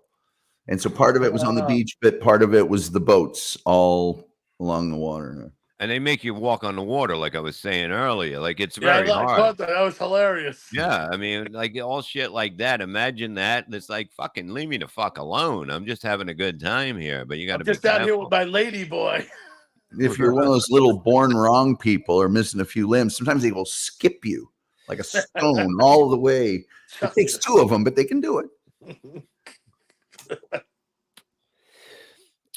Have you talked to Conti recently? I've talked to him a couple. He was supposed to be coming with me this weekend, but he's going with DiPotetto. But I used to live close, right down like a mile from him. But yeah, we talk like every week. He's getting. I said I'm the last fucking fat guy. I'm the last fat guy standing. Everybody. He lost 100 pounds. It's amazing, you know, even though he cheated, but like, you know, I've been busting his balls, but I mean, he looks good. I didn't expect it. Like he looks like you. If I seen you skinny, I wouldn't like, you know, I don't think it would look normal. I thought he was gonna, you know, his bacon head hair would Yeah. look really, you know, bad, but it looks like he has more hair now. He lost weight in his head. How does that fucking happen? He's like eating right. We went to this distillery to do a show, and they're like, "Yeah, we got you covered. Whatever you want." So they go to me, "What do you want?" I'm like, can I get a double bourbon on the rocks?" And they go to him. He's like, "I'll take the spinach salad." I spit so far I couldn't. I was drinking water. I spit it across the table because it sounded so fucking gay. I'll take the spinach salad. I couldn't fucking believe that's what he had. The spinach salad. It's amazing that when this operation will make you gay. Like, you know, I mean, like you can have anything. Like, give me, you know, give me a little circle of steak. You know, have something like still be a man. You know, you're gonna have lettuce. Come on. It's funny because his wife's like a really good partier too. Like she would have laughed in his face also, probably. Oh yeah. No, it's like when people do it, like there's so many ways you can lose weight now, you know? Like Amputation. amputate. Yeah, you lose a leg. I mean, that's like fucking 20 pounds easily. At least. Yeah. Yeah. And all you just need your jaw broken. Like I was gonna open a place where you just came Yeah. in and I say, look that way, and I just hit you in the jaw. And I then don't get it. I don't get it. Why people don't do that? I think the same thing. Isn't it? Let's break the jaw, and then you don't have to fucking get this operation. It's got to be better for you, right? yeah. Or listen, I smoked a lot of crack. I didn't lose any weight. So for years I was still fat smoking crack. So that doesn't work. Yeah, and if you tied up your refrigerator with chains and then put a lock on it, you would have to go through so much just to get in. I drink a lot of beer. I'll drink like fucking 20 beers in a night though. That's the problem. Yeah, I made a mistake last night. She ordered us food, like pizza, and then she goes, "You want beer with that?" And I go, "You know, I drink bourbon." And she goes, "Okay, I'm gonna order the pizza." And I was like, but I thought she was gonna order the bourbon, and then I was like, I would have taken the beer if it would have been, you know. So I fucked myself because I'm like, I don't drink beer, and then I was like, yeah, I would if I can get it here. Yeah. Yeah. Gotta go what you can get. Exactly, man. Fuck that, man. Like even a couple of beers once in a while is good, you know, but I'd rather have one drink of bourbon and just you know, nice fucking edible or smoke a little bit. Absolutely. it just relaxes you. Like when I know I don't have to go anywhere, like I went out this morning and I seen the people's faces. Some of them were smiling like me. Like I couldn't stop smiling. And like everyone else was like, you know, they had this look on their face like their pussy just got taken out and thrown. I love that. I don't care who wins, but I just like when everyone cries. It makes me happy. I suck. I'm an asshole and I fucked up my life. So I like to see other people cry. It makes me happy. It is good. That's why everybody loved the Davilverse so much. They love it because they're watching people, you know, get totally abused, you know, and like it's like, hey, it's not me, you know. It's great. I used to listen to it heavily and feel better about myself.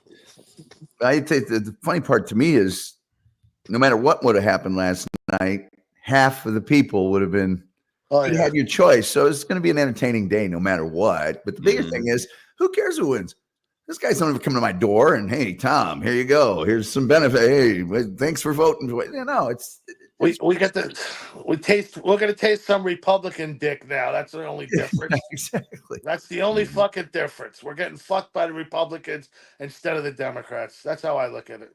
Well, the way I look at it is we'll see what happens. Hopefully, like food prices go down like right away. Gas prices go down. They were kind of going down in Jersey. We were like, what, 270 at one point. But, you know, when you had like 3 something and, you know, even if pick up something as horrible as a ham at a fucking store. The price is ridiculous for a piece of garbage ham that nobody wants on Thanksgiving, but it'll be there and it'll sit there till the end, and they'll try to let you take it home. They'll say, hey, you want me to wrap this ham? No, nobody wanted it here, and I'm not fucking taking it home and ruining my fucking night with this thing in the car. Fucking ham. Ever since they did that soda thing, I don't even know if it's true, where they pour the soda on the ham and all the fucking worms come out. Are you serious? My wife fucking showed it to me. They take a fucking, they take, I don't know if it's a ham or some kind of pork loin, big thing of pork, and they pour Coca-Cola over it, and they wait like an hour, and these fucking worms all come out of it. Yeah, it's a horrible fucking food. I mean, I don't mind it sliced thin, but when it's like a chunk, what am I going to do with that? And then when there's just fat in it all the time, fuck you, fat. And who knows who fucked that pig before we got it? You know what I mean? Yeah, I mean, like a pig it's beautiful. I mean, it gives us bacon, one of the greatest fucking things in the fucking world. Bacon is like when you cook bacon in an oven. It's like candy. It's like candy, motherfucker. You have no idea. It's like when I see bacon on TV, I start getting a boner. I just start pinching my helmet. You know? Oh yeah, it's I had crazy. some this morning, man. I was like, fuck that. I fried some up this morning. Yeah, and they have bacon that's already cooked. It's not as good, but it's already cooked, and you just fucking. I was like, what is this shit? You know? And it's just, yeah, that's weird. It's better than turkey bacon, you know. You just throw it on a sandwich, you're fine. I wouldn't eat it alone, you know. But ham is just like, it's embarrassing when you see that shit on a table. I tried cooking that turkey bacon and having it. It's fucking lame. It's like fuck. It just like sits there. I don't know what the fuck that shit is. Yeah, now, like everybody's baking their bacon now. Look at this. Bake. Yeah, here you go. Pain. Bake the bacon and put honey and brown sugar on it before you cook it. Try that. All right, I will fucking try that. Great, that'll help me get fatter. Yeah, no, like turkey bacon. Like you remember in what was that one? That show that with the drugs and you know, the guy become. God damn it! I really am bad at explaining things. The Breaking Bad. You remember the kid? They make turkey bacon. He goes, "It's a new thing. It tastes like Band-Aids. It tastes like Band-Aids." Yeah, I could have played him. I could have played that fucking kid if I had. You know what I mean? I could have been. I would have been. It tastes like Band-Aids. I would have been fucking. You know, I would have killed on there as him. I tried watching that show, man. I really did. And I put on the first episode, and they were smoking meth, and it brought back such fucking. I was having like crack mares. I was like sweating. Then I'm looking out my window. I'm like, what the fuck am I doing? I had to fucking shut it off. I was having flashbacks. But it's all good. You know, you're just a little bit of a coward. JFK head chunk, $2. Suffering succotash. Sounds like smoker Cindy Brady. Who? Rich or Tom? Probably I know me. I sound perfect. Sounds like smoker. You don't even smoke, right? I smoke. You do? When I get a chance, I'll smoke cigars. I used to smoke a lot, but smoke a lot of weed, occasional cigarette now, but I used to smoke. Cigars, like when I watch Gino smoke a cigar, it's like you might as well just put a dick in your mouth, because he's rolling it around in his mouth, he's licking it, and I'm like, Jesus, fucking put a helmet on that fucking thing and call it a night. It's like when you watch somebody smoke, you're like, these guys are gonna suck my dick. I know it's gonna happen. You go to a cigar bar, you're getting blown. I guarantee it. Somebody's gonna fucking suck your dick. I remember doing gigs in cigar bars. You come out, you get like fucking 9/11 cancer from that shit. Mhm. You stink of it, and just fucking terrible. But why would you smoke it if you can't inhale it? You know, that's what I don't get. Like, what's the good thing about it? You know, you have to enjoy it. You have to fuck up your lungs a little bit to enjoy it. A little bit. Yep. Oh, God. It's just fucking, Clavers, right? It's a waste of fucking time, you know? It's just, it's the way you warm up on a dick. Like, that's like a training thing. because if you watch somebody smoke, now watch somebody smoke it, and you're going to be like, Jesus Christ, I had no idea about him. It's sad, you know? Ever smoke one out of your butt? No, Jay, we don't fucking do that here. We are $913.13 away from the goal and 24 memberships from 600 million. Okay? 600 million. I did a behind the wall show yesterday. I learning how to do this stuff. It's fun. You know, I can go on whenever I want, and then I can do the behind the wall show. You need Trump vote numbers at that point. Hey, everybody does, you know, but you know, it's the beginning. It's the beginning. She'll be home next week, and we're going to take over the world next week. It's going to happen. We have so many things that we're going. She has so much stuff on her phone that we got to put up and stuff, but. I said, don't wait till you get home, and then I'll order you around. I feel better when I can order you around in person. It just feels a lot better. Yeah. My mother's fucking 80-something years old. My dad's been dead for years. Yeah. He was a tyrant, so I'll go by her twice a week, order her around.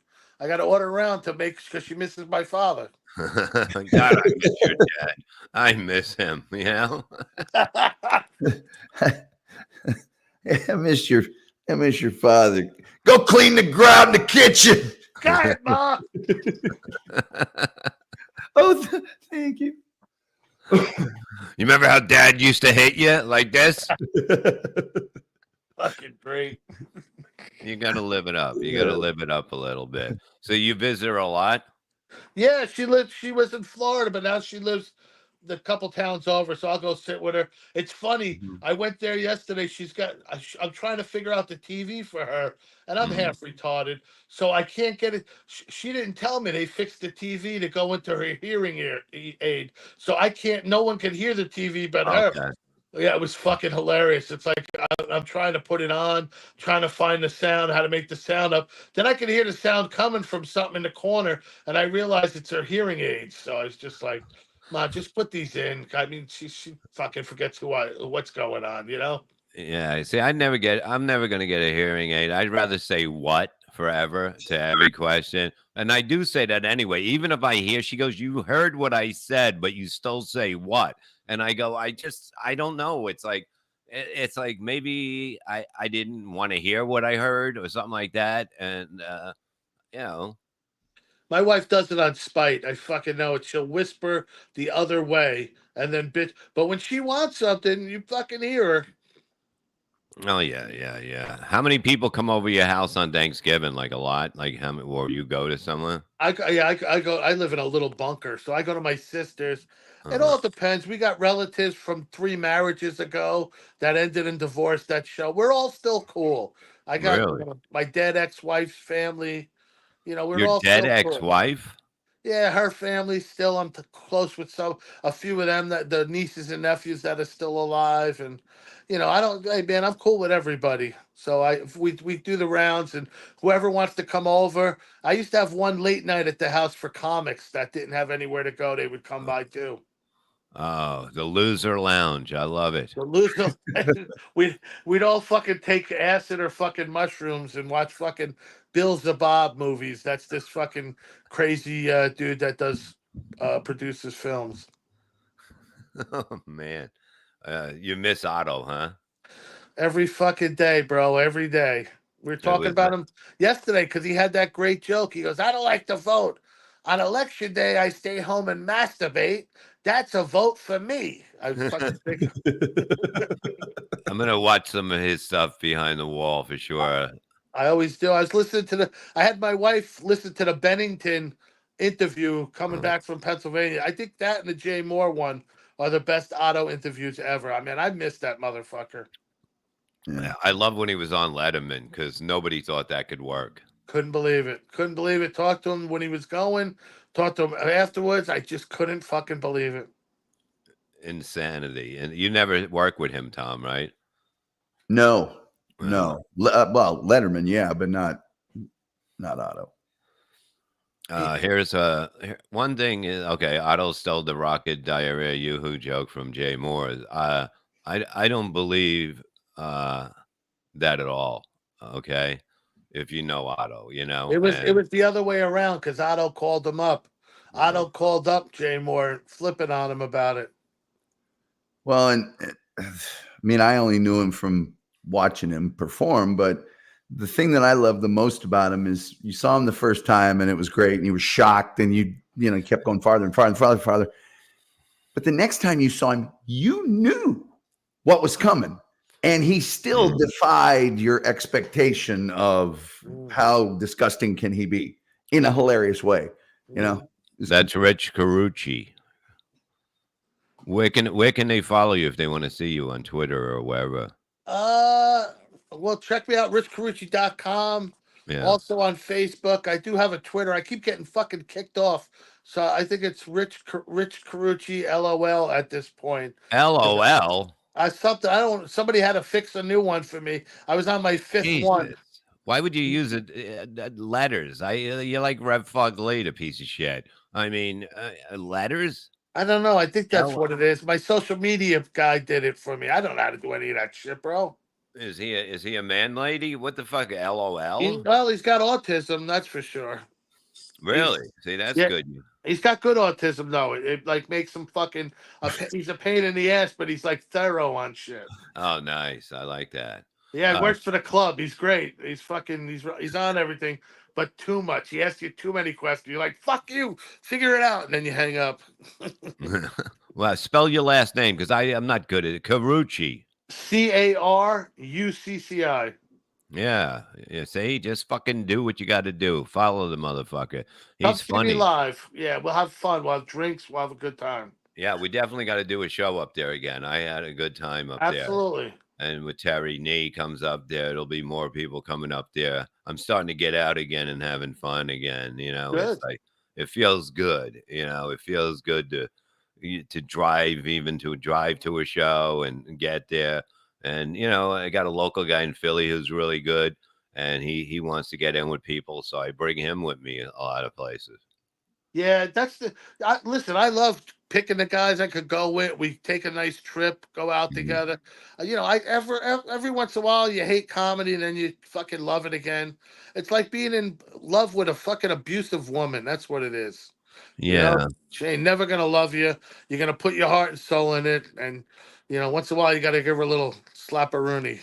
Yeah, it's nice when you can be like, we drove to a gig, it was far, and it seemed like we were talking the whole time, and I'm like, wow, it's so fast, and we're talking the whole time. I go, I didn't even have to put the radio on because that would have meant you're boring, or you know, if he reached for the fucking to put on the radio, I'd be like, what the fuck, man? I'm entertaining you, all right? But it's like when you have a good ride. And time goes fast because when you're driving by yourself, you're just fucking looking around, and it's stupid. You know, I just fucking hate it. Sucks. Yeah, it's like you need someone to fucking make fun of or something like that.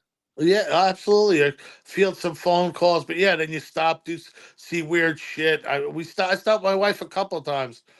She's like, "What are you doing?" I go, "I don't know. They got like a beer cave in this fucking place. I'm going to look in there."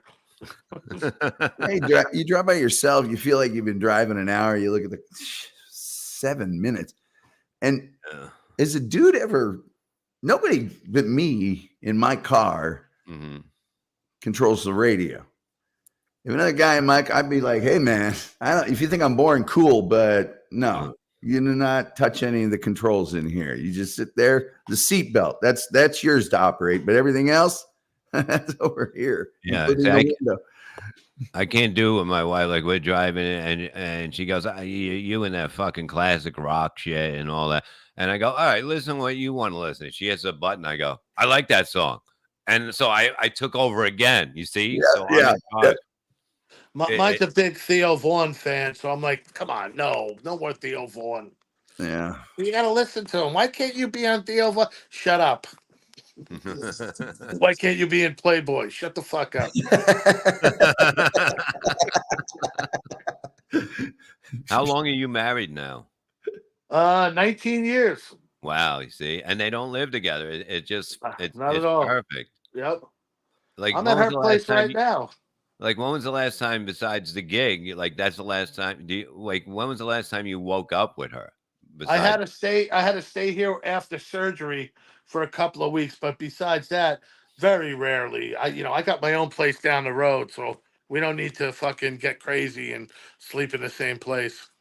that's pretty fucking crazy, man. And yeah, when I seen her, I was like shocked. I was like, man, I thought I was gonna be looking at a monster or something like that. She's beautiful. That's another thing. She gets up like 5 in the morning, goes to the gym, works out, runs. I'm just getting home at like 3. That would be terrible. Yeah, you're like like she fell in love with a before picture of you know. She might. I remember pulling up by her house. I'm coming back from the city with a 6-pack, and she's ready to go jogging. She's like, "Well," I go, "Fuck, I'm going inside by your house and drinking some beer." There you go. Yeah. Fucking live it up. I told her you were coming by with a 6-pack, and she thought Yeah, a lot of sit-ups and things like that, Yeah. but not exactly. Oh yeah. She with the surgery, she's like, "You're not gonna fuck this up like everything else." She's like, I'm "You're getting staying short by breath. me." Oh God. I'm getting short of breath watching this guy. But he's getting That was great. it ain't easy sitting down talking. Tell him, Rich. This motherfucker. Look how red I am. I'm like the reddest person you ever seen. Wait till I Yeah. drink. I'd be And on a podcast. People would go, "He needs medical attention." They'd be sending fucking super chats trying to save me. He looks like a diamond strike match. yeah. And he doesn't even go in the sun. I can't. I fucking hate the sun. I hate the sun. So that's a light bulb burn you got there.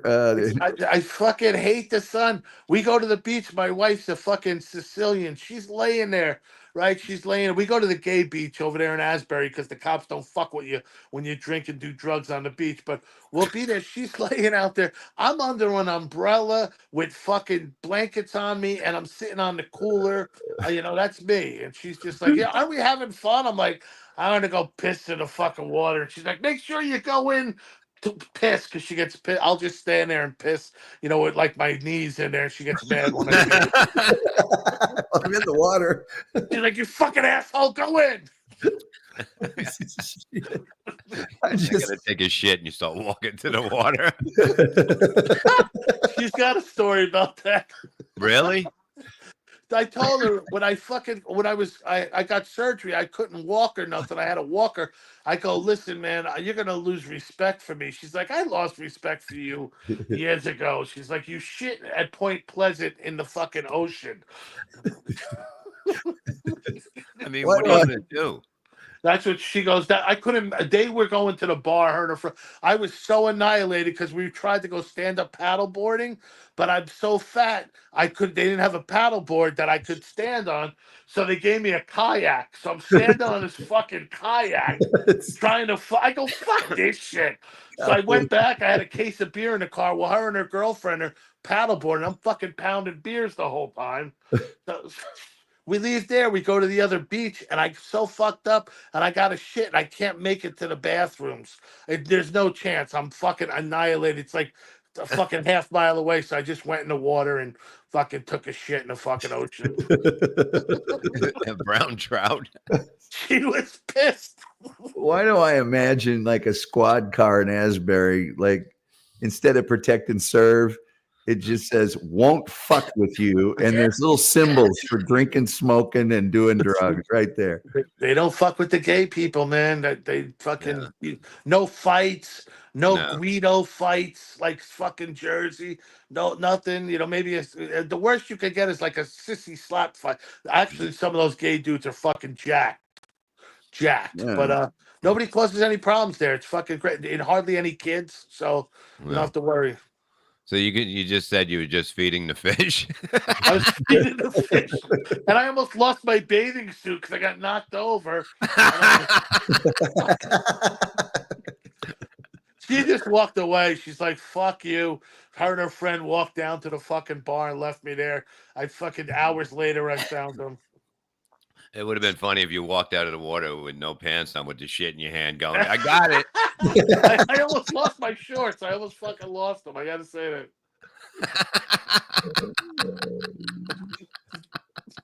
I never imagine that. Like where you like to try to go on the sand, like back to a place when you have to take a shit. Like it's hard enough to walk on the sand. That's it. And when you got to take a shit, like you wouldn't make it anyway. What would be worse, you shitting in the water or halfway up the beach? Yeah, right. I've been so fucking hammered at the beach, and she was with me one time. We couldn't find our fucking blanket because we had went in the water, and we're stumbling around. People came and helped us back to our fucking blanket that we didn't know. So I just get this picture of Rich, you know, those 55-gallon drums they put on the beach for trash, just on top of it, legs out, just hey. I didn't want to. If I could get on top of one, I probably would have. I didn't want to offend anybody. He goes up to the kids. Hey, is there a bathroom in that castle you're making? Get out of the way, you little prick. I shit in a bouncy house. Hey, sorry about your moat. I filled up your moat for you. Hey, can you make me a toilet in the sand, kid? That's the worst when you got to take a shit and like my and friend you're had a drunk. You're too drunk to fucking do anything about it. You're like, it's coming. You know what I mean? Reverend Billy, this guy is cool. You ain't fucking kidding.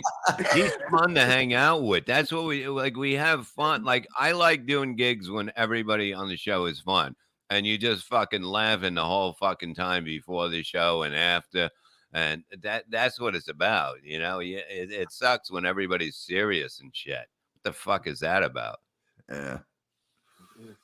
You're gonna get a message for my comedy. Yeah, okay. My message is don't do drugs, I guess. So this happens. I don't know. Well, yeah, it's my first line of my act was during the Nancy Reagan thing, and I would just come out and say I said no to drugs, and normally a couple people would clap, and I'd go yeah, and I feel like shit. You know, I mean that's. Do you guys ever have to do caravans? What is that? I heard of that. Comedy caravan, like Tuesday, Wednesday, Thursday. South Carolina or something? No, it's all over. But you'd go middle-sized town, middle-sized town, middle-sized town, and then the last place would be Friday and Saturday. It'd be a big town.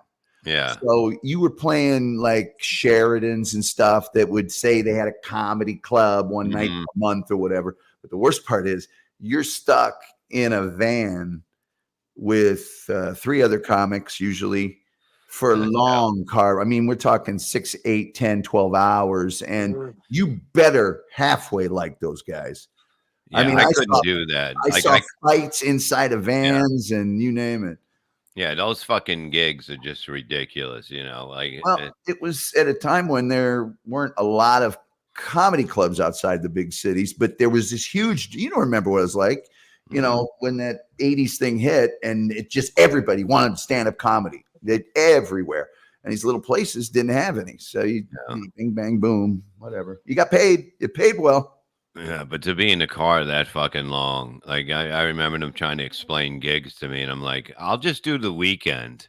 How about that? Yeah. I mean, I'm not fucking driving 5 hours each fucking day to a fucking little shitty town when I can just be home doing nothing and just do the weekend. Fuck that shit, man. Well, I mean, it was a bunch of comics, you know, if you're in New York or on the East Coast, I think Boston at the time had the most clubs, but if you're in Indianapolis, you can't live on comedy. There's absolutely no way. Well, you shouldn't have to. I mean, you shouldn't be able to. If you live in Indianapolis, you should not be able to make a living. You should suffer. People think cow tipping doesn't cost any money, but there are costs associated, and you do need to make some money to live in Indiana. Yeah, I still do that. We'll meet at my place. I got the car. Of course, I'm usually taken out of the drive. Sometimes I'm not even allowed to drive to the fuck gig, and I'm sober. Somebody's like, "Get the fuck out of the fucking driver's seat," and they'll take my. But I got the truck, and we'll all jump in, throw in fucking equipment, whatever we need. We'll take that for a fucking week or a weekend, whatever, and fucking take turns drive. I'm usually not driving because I'm drinking or fucking. I'm a terrible driver. I'll admit it. They're like, "You're all over the road." I had Conti one time had to switch seats with the guy with Keith Carnival because I was driving. They said too fast, heading to Rochester in a fucking rainstorm. And as soon as I got out to do something, that was it. I wasn't allowed to drive anymore, and I was sober. Yeah, no, that I don't like. It's just it's a pain in the ass, these fucking long rides. And like some guy that I work with, this guy Nick Cuervo, if I bring somebody with me, like I'm going to bring somebody when I'm doing the gig in a couple of weeks, and I'm going to say I'm bringing somebody, and he goes, "Is he good?" And like it's like all this, and he goes, "Does he have like a tape?" I go, "No, he does. Just don't worry about it." And he's like, "Well, what's his?" I go, "He's doing a fucking spot for you, okay?" And he's like, "It's this big thing," but then he books like somebody has to bring sound. Nobody, every one of his gigs, somebody has to. He goes, "You know anyone?" I go, "I don't fucking know anyone with sound. It's not my fucking job." And he's such a pain in the ass every day. Like, "Oh, plug it. We got to sell this out now." And I'm like, I don't own the club. It's like it's not my job. I'll always feel that way. I'll put up stuff and say shit, but it's not going to be every fucking day. He's very persistent, but he gets results, I guess. No, he doesn't. He doesn't. No. I know the guy bringing sound for him.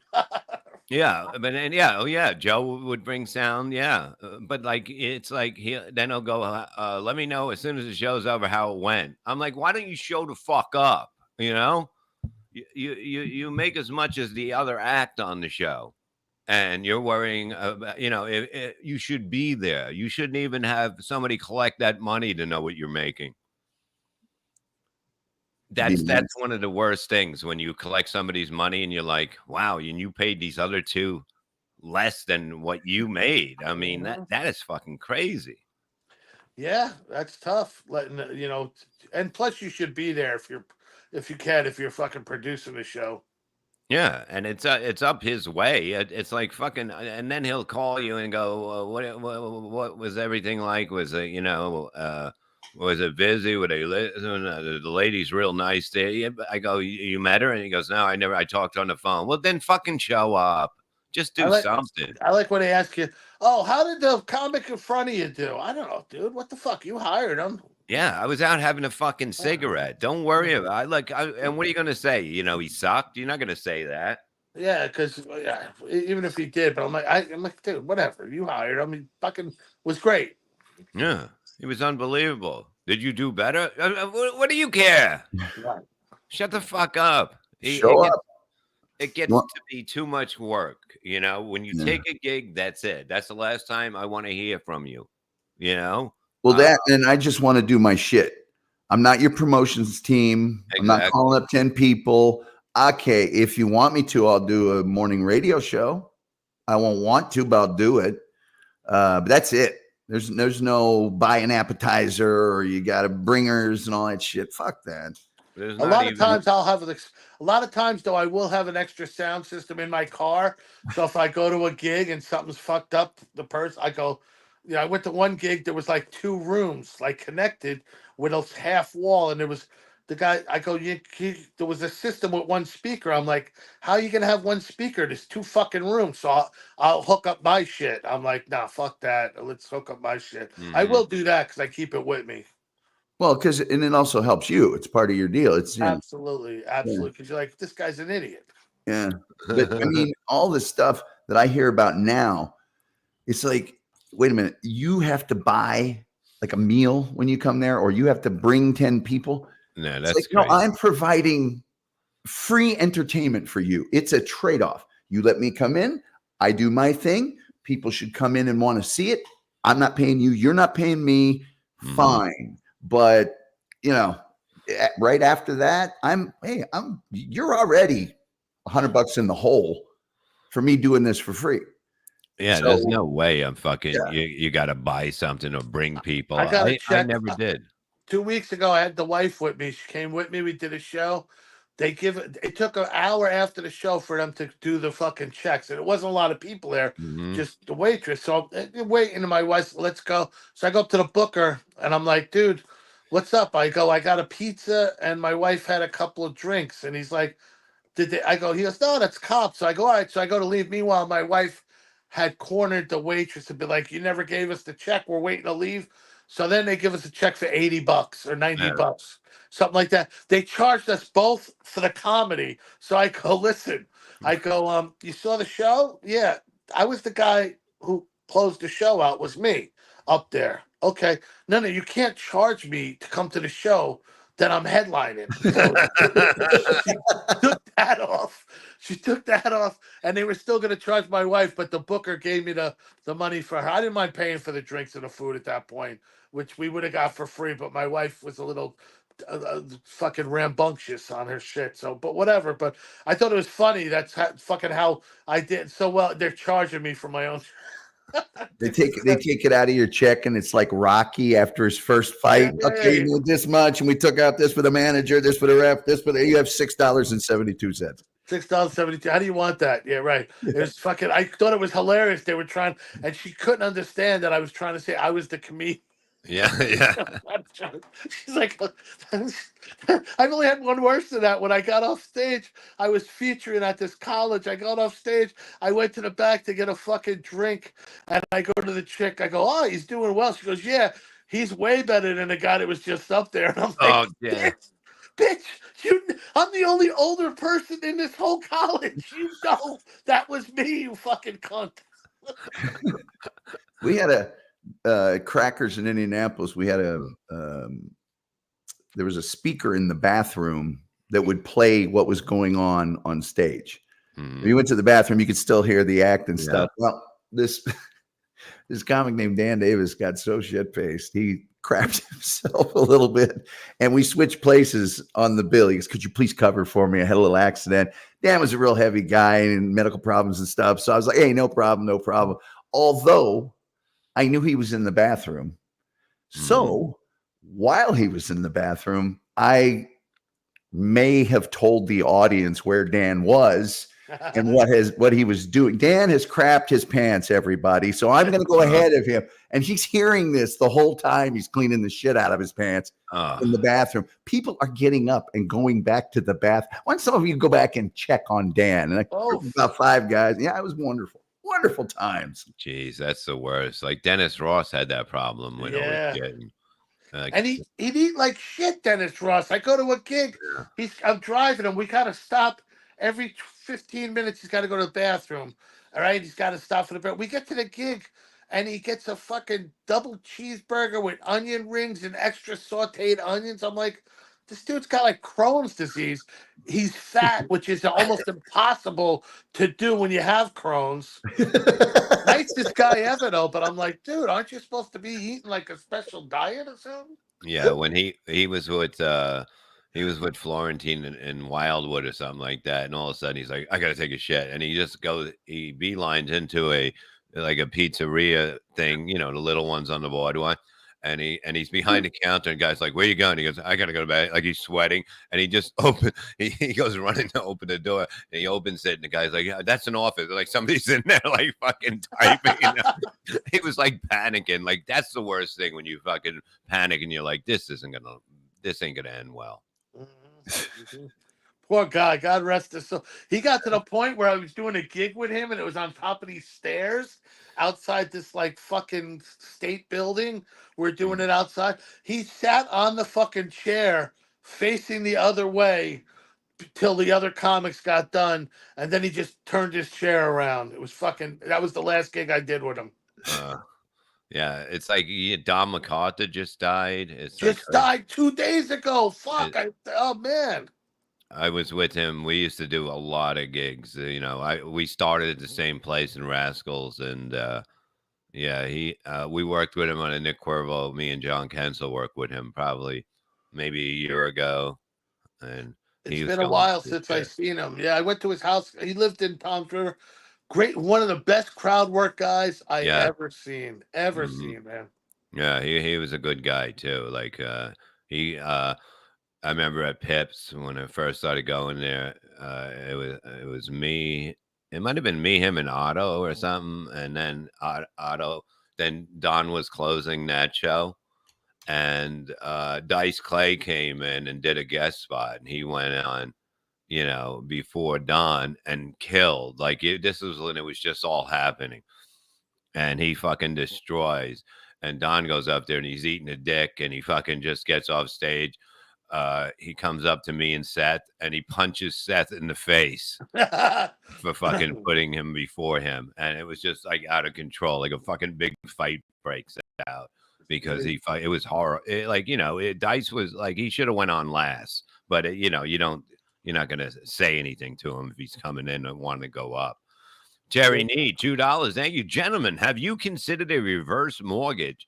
Well, you know, we all kind of think about it. We see the commercials and we're like, you know, maybe we should, maybe we shouldn't, but is that even a good thing? Like, how does it doesn't seem like it's good. I think it's the old people fuck their kids out of their inheritance. I think that's what that is. Basically, you know, Terry, if I thought a reverse mortgage was a way to take your home, well, I wouldn't have any part of this, but I've been around and I think I know what's what.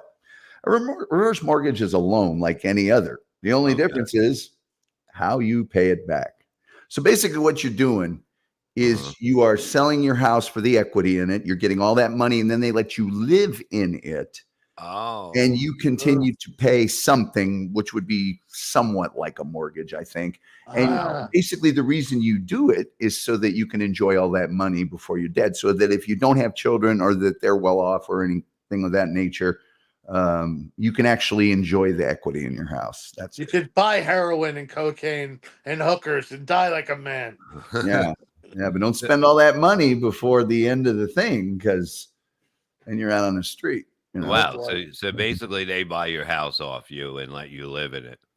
Kind of. Yeah. I mean, you get the money. I don't know technically if they buy the house, but it's a mortgage. So that Tom Selleck's full of shit, huh? I don't know. That's my wife's got a fucking Burt Reynolds picture she bought in New Orleans in the bathroom because she thought it was Tom Selleck. I swear to God. It's hanging in her fucking room. I break her balls about it all the fucking time. It's close, you know. What are you gonna do? Could have been him. And it says Burt on the fucking thing. I don't know. Just fucking. She don't get. Well, she's. Good thing she don't get it. Is she young? She's younger than you, right? Yeah, she's like 20-something years younger than me. Jesus Christ. Wow. It's amazing what this guy does. Yeah, hot and 20 years younger. Jesus. And she doesn't, you don't have to live with her.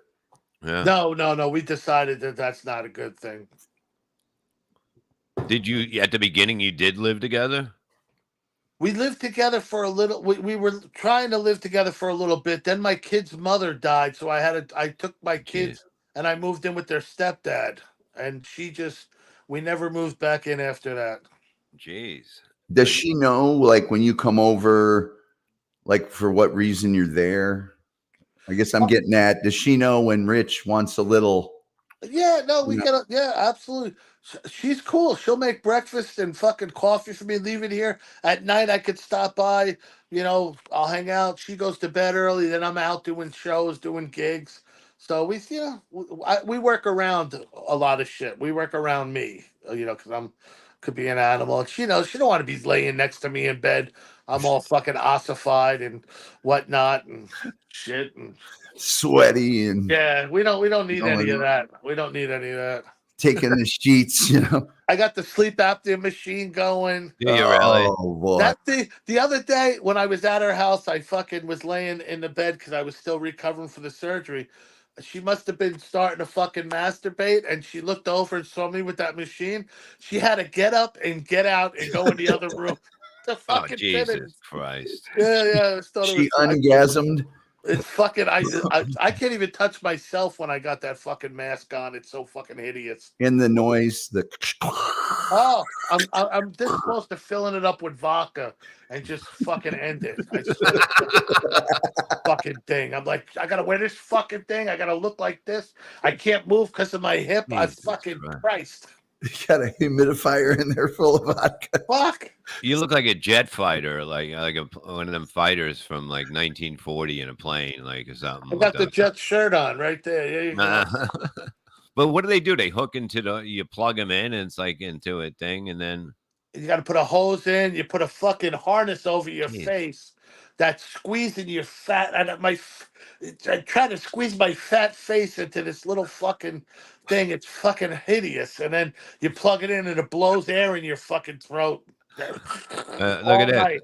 Martini Steve, because losing 100 pounds is never an option.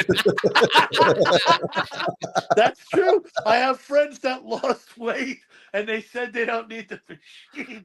He is so fucking right. He is so right. But I don't want to prolong this fucking life thing. All right. That's what they told me. This will extend your life. I said, Doc, your life, maybe you want to extend. You're doing well. Do we really want to make this last any longer than we have to?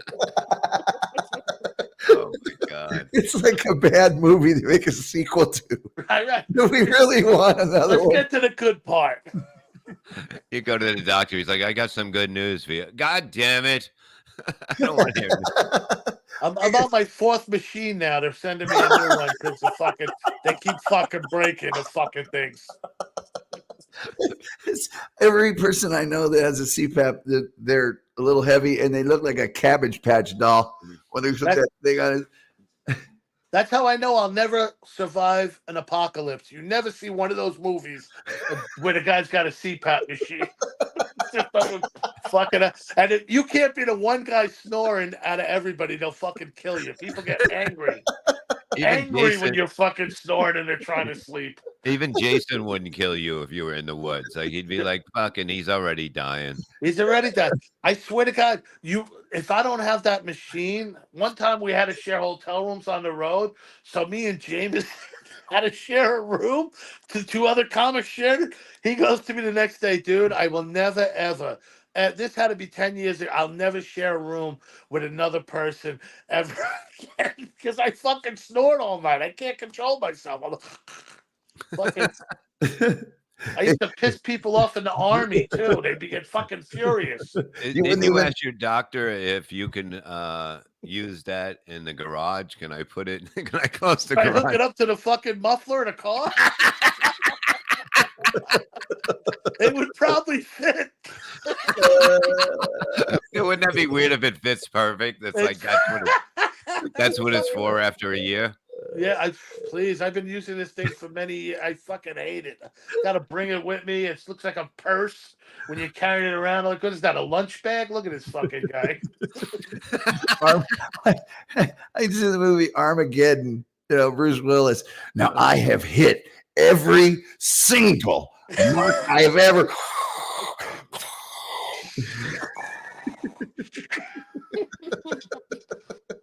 I almost want a movie now where the hero has a CPAP machine. When your wife's feeling frisky, she goes, "Don't put on the mask yet."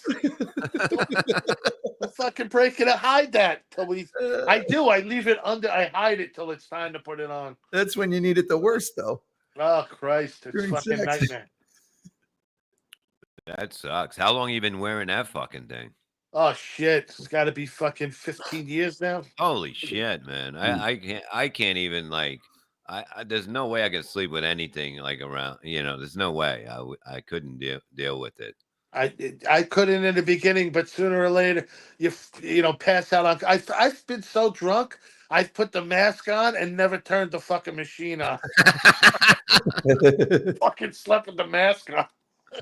You wake up and it's on your dick. Like, I get punched. She would punch me, or she does this thing I call the Mr. Ed, where she stomps her foot on the fucking mattress. Enough, fucking Mr. Ed. No more fucking stomping.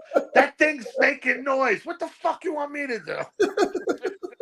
Have you ever shared a room with somebody that had one too? Like that must be.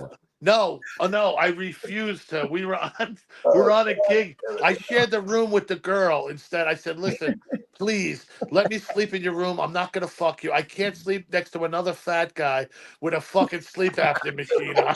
I can't fucking. And then I told him, I said, wouldn't it be funny if we fell asleep in the room with these on and we sleep for 100 years, then we wake up and we're the only two fat people left in the world? Because everybody got healthy. Okay. Yeah, I couldn't do it. I couldn't wear that thing and sleep. I slept in the room with the chick. And she must have been like, this is the weirdest thing anyone's ever asked me. Nah, Sharon Simon, she's cool. She's Oh, like, yeah, I whatever. know. Yeah, she's like, whatever. Fucking, I'm not going to fuck you, he says. I wasn't going to try. No, I said, I'm not going to try to fuck you. I'm your friend. You know that. We're friends. Believe me. I don't think I deserve pussy from anybody. Not with this mask on. Not looking like this. Never been about deserve. I mean, Oh, fuck, man. I like it when I don't deserve it. That's the best. Right. Well, that's what I have cash for. And I love you see, because you're a man of my own heart. Unless the girl is at least 5 times better than I deserve, I'm completely uninterested. Yeah. Yeah, but you can't, like, it's good to not have that feeling anymore, and like, it's shocking for me. I have that. I don't even want to sleep with my own wife. You know what I mean? I don't want nothing. You don't. You have your own fucking place. That's like, you see, that would be crazy. Like, she would still come here and give me shit. So we might as well stay together here. Yeah, it's hard to pull off. It was just the circumstances. When my kid's mother died, my kids were living with the stepdad. I took them where me and her were staying for a while, and she was like, yeah, this place is kind of crowded. And I said, well, I'll get a bigger place. And she said, yeah, for you and the kid. She's like, I'm keeping this apartment. Good luck. And I was like, fuck. And then I knew the kid's stepfather from school. We got along good in school. So I went over there with the kids after like 2 weeks. They hadn't been home. And I'm sitting there with a bottle of Johnny Walker. We're drinking. He goes, what are you going to do? I said, I don't know. She wants me out of there. I got the kids. And he's like, hey, why don't you move in here? And I was like, fuck it. And I moved in with the stepdad. That's fucking crazy, man. It is. Like, that's a sitcom. Yeah. He was a good dude, man. He was a good dude. What happened to him? He died too. Oh, geez, you're like a fucking curse. You ever think of that? Yes. He was a big drinker and partier also. Really? So you got to calm down. He like dropped dead in the same house. He dropped dead in the same house she dropped dead in. That's when I was like, I'm the fuck out of here. So he moved out of that house. Yeah, instead of thinking it's my fault, he's thinking he's next. He's like, I got to get out of here. I got to get the fuck out of here. But how do you know when you're doing things wrong when your wife's not there to tell you? That's why you live with them, so you can realize what you do wrong. No, she'll call me and tell me that I'm doing things wrong. She'll make sure. She's Italian. She likes to boss me around, and she's like, listen, stupid, look at you, tuck that fucking, get your guts hanging out, shit like that. I had flip-flops on the other day, and I was trying to leave the hotel in flip-flops. She's like, oh, no fucking way. She's like, what the fuck is this? And I'm like, I don't have socks on. She's like, you put those fucking sneakers on without the socks? She's like, no fucking. So, she's good for shit like that.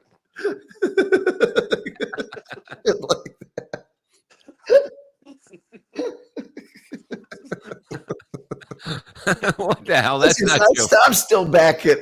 I got this move I call the Mr. Ed.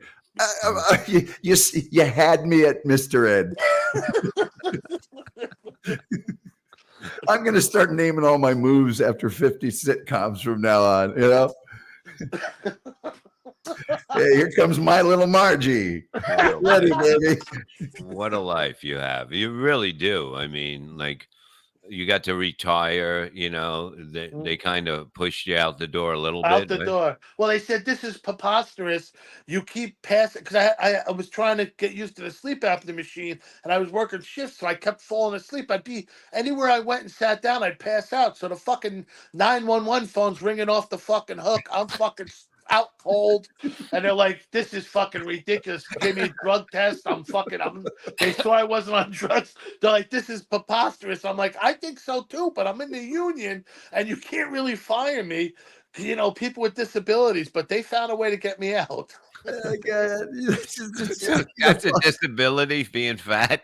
Being fat, sleep apnea. Thank God for fucking sleep. I'm being treated by a specialist. I don't think you can do anything. They were like, "We're suspending you," and I'm like, "You can't. I'll sue." And they were like, "We can't suspend him," but they told me, "You're leaving one way or the other, so you can either do this nicely." So I had to take some of my 401k. I had been there for a few years, and then I left. Went to Colorado, was a little bit incarcerated, came back, and then they go, "You're buying those 4 years back, and you're the fuck out of here." So I had to pay half my 401k, buy my fucking pension back, and they were like, "See you later, get the fuck out of here." Wow. That's but at least, I mean, you pass out, you know, and somebody sees, "Oh God, I think Rich has passed out." You're in the perfect spot. You're at 911. You don't even do anything. Just tap a guy on the shoulder, whatever. Yeah, but there's 20 people on a bridge trying to call, and That's the problem. Plus, I make noises. If I was silent, it would be all right. But I'm making these like these fucking trying to breathe fat people noises, and they're like, "What the fuck is going on with that dude?" you're not even trying to hide it. That's the whole thing. That's They're the like, problem. I couldn't hide it.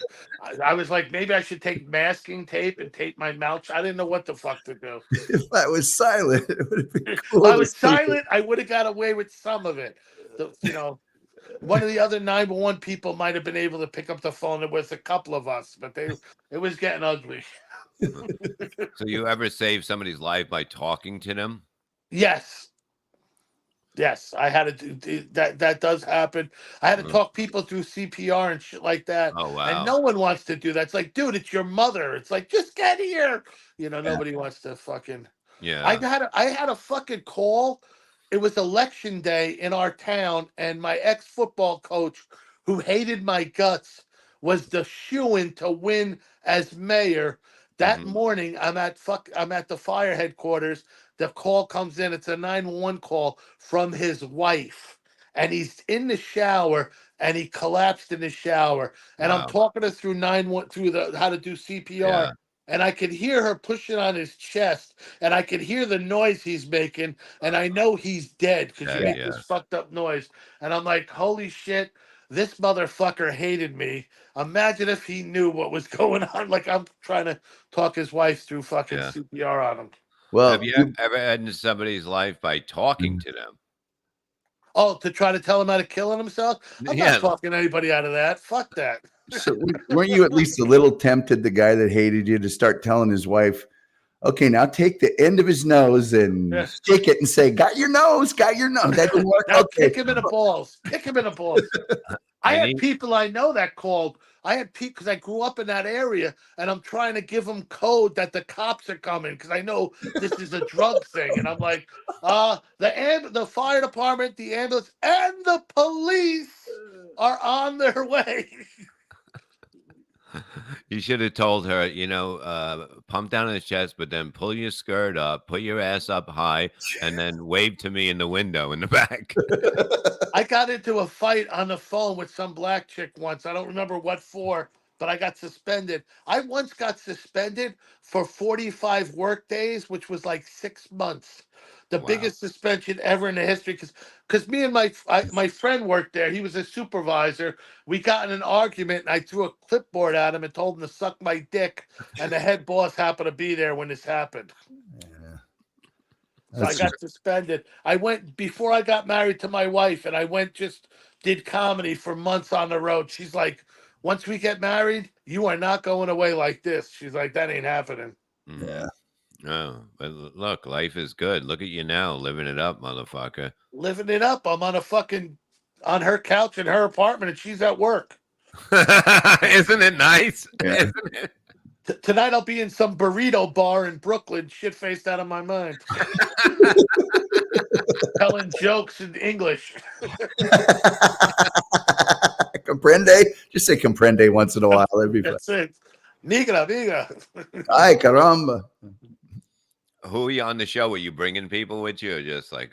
I think Tommy. It's a Tommy Amato room, so I don't know who he's got over there. I'm hoping some good drinking people. Yeah, that's when it sucks when nobody drinks, and it just It's tough. They don't anymore. Irene Bremis is on it. I know that. Oh wow, she's Jordan good. Ferber. I forget who else, but yeah, no one wants to drink or party anymore. You got all these sober comics or people that found sobriety. I'm like, I could never do that. No, Dave Hodge. Dave Hodge will help you drink. I love Hodge, man. He fucking great guy. I just, yeah. That's why I get some younger comedians come with me. I took Geraldo Jr. over to fucking Crackpots with the ventriloquist kid, Jake LaMarca. Yeah, sure, yeah. It's a fucking great weekend. They gave us this Airbnb. Oh yeah. They won't really party, so I'm fucking loaded. And they're treating me like I'm a little kid. They're like moving shit out of the way in the Airbnb that I'm tripping over. And they had this door that slides like you're in a barn. And I had a pee so bad I couldn't figure it out, so I just ripped it off the wall. Then I stopped. I just went out front and pissed. They were fucking great fucking to bring with you because they're fucking so. Yeah, he's good, that kid, Jake. I seen him he came from I think he was living upstate, and he goes, I just want to audition for like the guy at Tiff's when I was there. And he lived with me. That kid lived with me for I'd say 3 months. We had to get I said, dude, you're not gonna hear me say this to many people. You need to get help. I said, you have a drinking and drug problem. He kept going into rehab. I lived with the dummy longer than I lived with him. He was in rehab almost the whole time, living with me, in and out of rehabs. And then he got sober. They kicked him out before he got sober, though, unfortunately. Wow. So at least he got his shit together, right? Got his shit together, man. He's doing great. He just did a tour of Canada, and then he flew into Skankfest. I saw him was at Skankfest. Yeah, he's living the dream, man. He's fucking. And he loves Otto. He goes, that's my idol. That's when he hit me up. I guess he talked to them at Tiff's, and just like, I was like, I loved it. I'm like, I can't really do shit for you now. I'm not even doing shit for myself, but yeah, come down and and have fun. He's got it down. He does the fucking. Otto was his idol, so his Louis is his dummy. They fucking do like they fight back and forth like Otto used to. Yeah, it's fucking amazing. I get him a bunch of gigs, man. I love the kid. I love having him with me, and I fucking hook him up even when it can't be on the shows.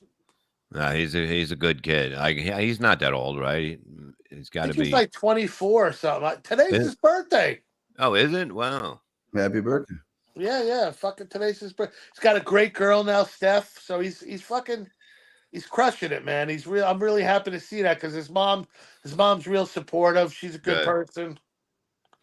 Yeah, he lived way upstate or something. I remember.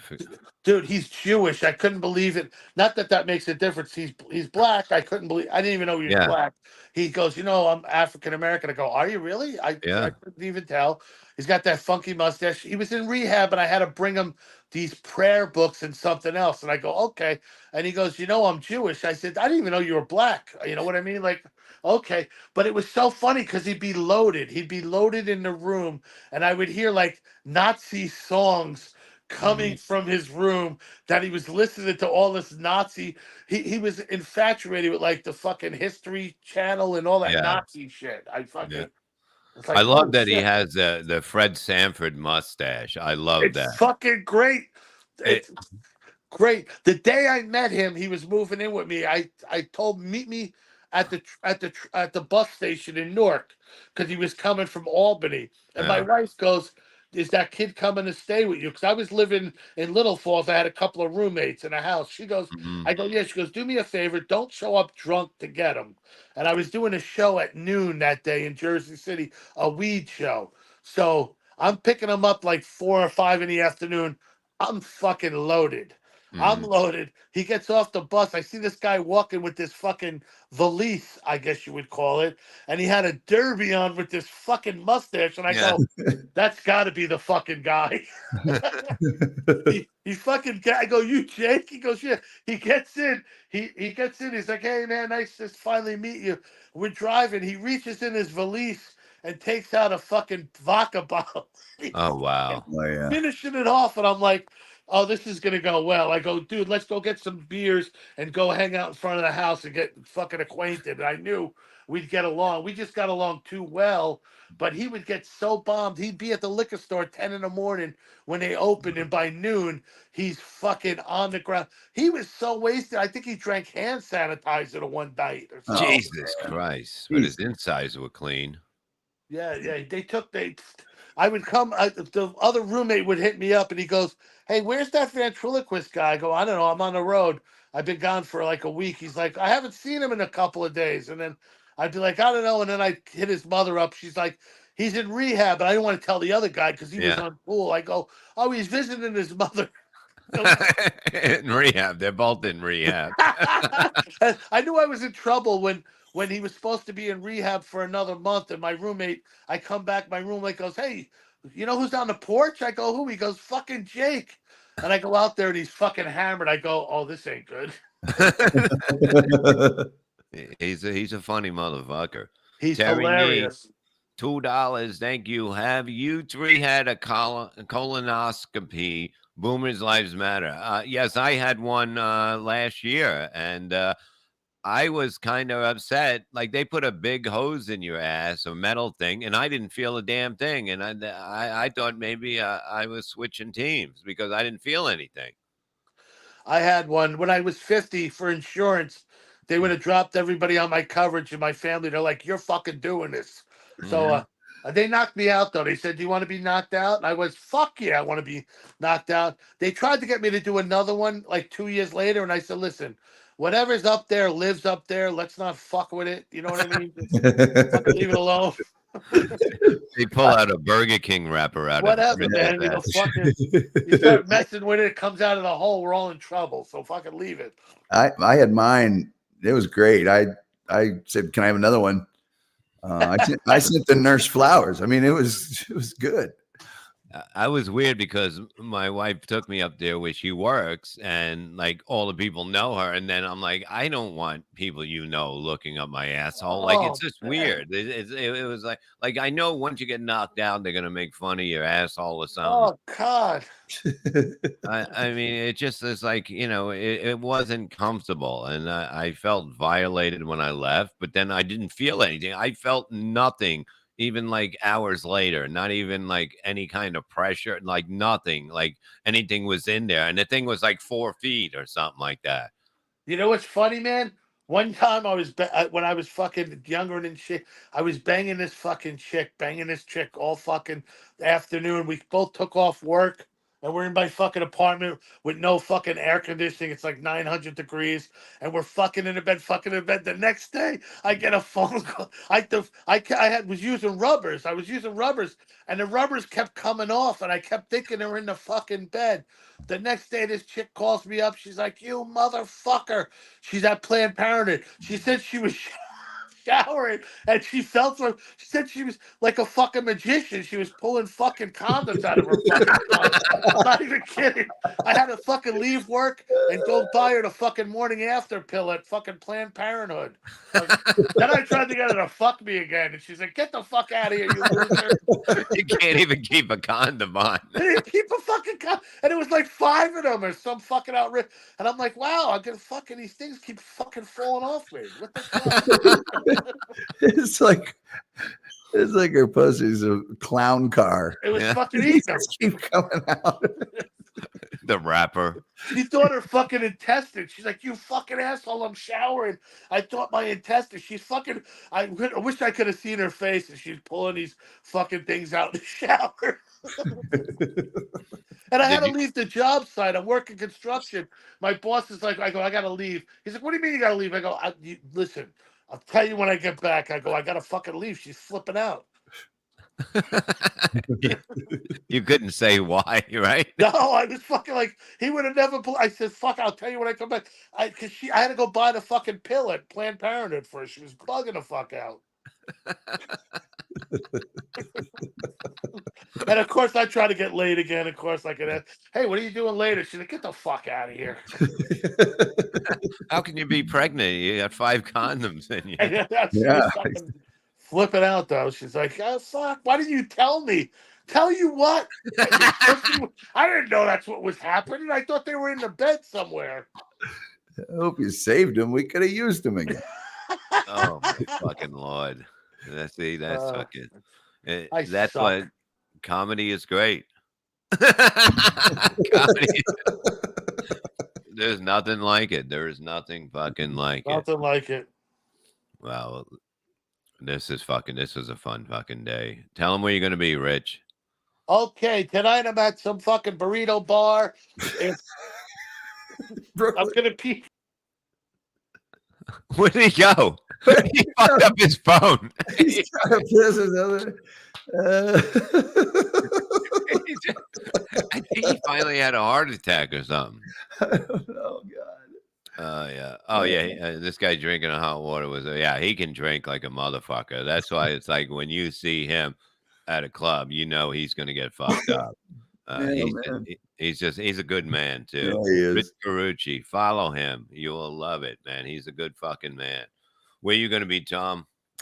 I guess the big news tonight, 8 p.m. Eastern time. Mr. Joey Catalano will be on my program, nice. And I think we're going to talk about a lot of baseball. And he just he's got his show tonight with the metal detector thing. I think it's tonight at 6. So check that out. Kind of wondering how we're going to get our show on, but Joey said he'd be there. So, well, what time your show? 8? I mean, I don't know how long he's going to fucking be looking for shit. You know. I know, but it just doesn't jump out of it. You got to do it for a little while. You got to get there. You got to get back. So we'll see. I hope it goes well for him.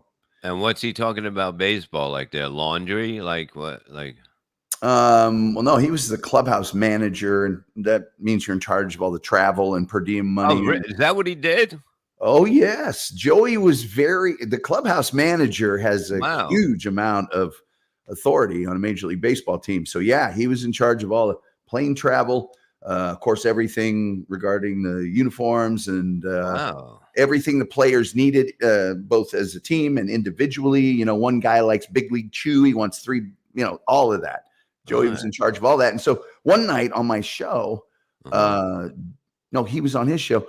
I was throwing out the names of players and he was just going Pittsburgh Pirates number 37. Because he also has to do some stuff for the other teams. And of course, he was a bat boy for the visiting teams at Wrigley Field for the Chicago Cubs for a number of years. They made him work on the other team? Yeah, all the teams have to have a home team bat boy. And now he's a fat boy. So there's a great picture of him. I think it's Pete Rose is in the on deck circle, and Joey's right behind him, standing there with a couple of bats. Yeah. So we're going to talk about all that stuff. Yeah, I got to see that shit. I like it, man. I like it. I can see Joey calling up. Hey, we're going to be on Delta tonight, boys. We're going to go on a plane at 7:30. Yeah, well, apparently, I mean, Joe, the kind of stories we're going to have are like Joey's like, oh, there's this pitcher, and he told me the name. Yeah, he was married to a girl. Her dad was real big in the mob. And her dad didn't want him to marry her, but he has this big hog, you see. And he's just going all this story. So she wouldn't leave him. He wouldn't leave because of that hog. Yeah, so check this out tonight. Get over there. Joey Catalano, he might be on now. Go see him. Bobby Fran's coming up. We will be back tomorrow. And then next week, we're going to do another thing behind the wall. It looks like the bro fight. So that's going to be good. I kind of remember some of that, but Artie and Howard going after each other, and Artie mad at me. A lot of crazy shit. Oh, yeah. Yeah. So we'll see you guys next time. Love you guys. Thank you for the super chats and the gifted, and everyone else just chilling, having a good time. Love you guys. We will see you very soon, tomorrow. Ready? Smile.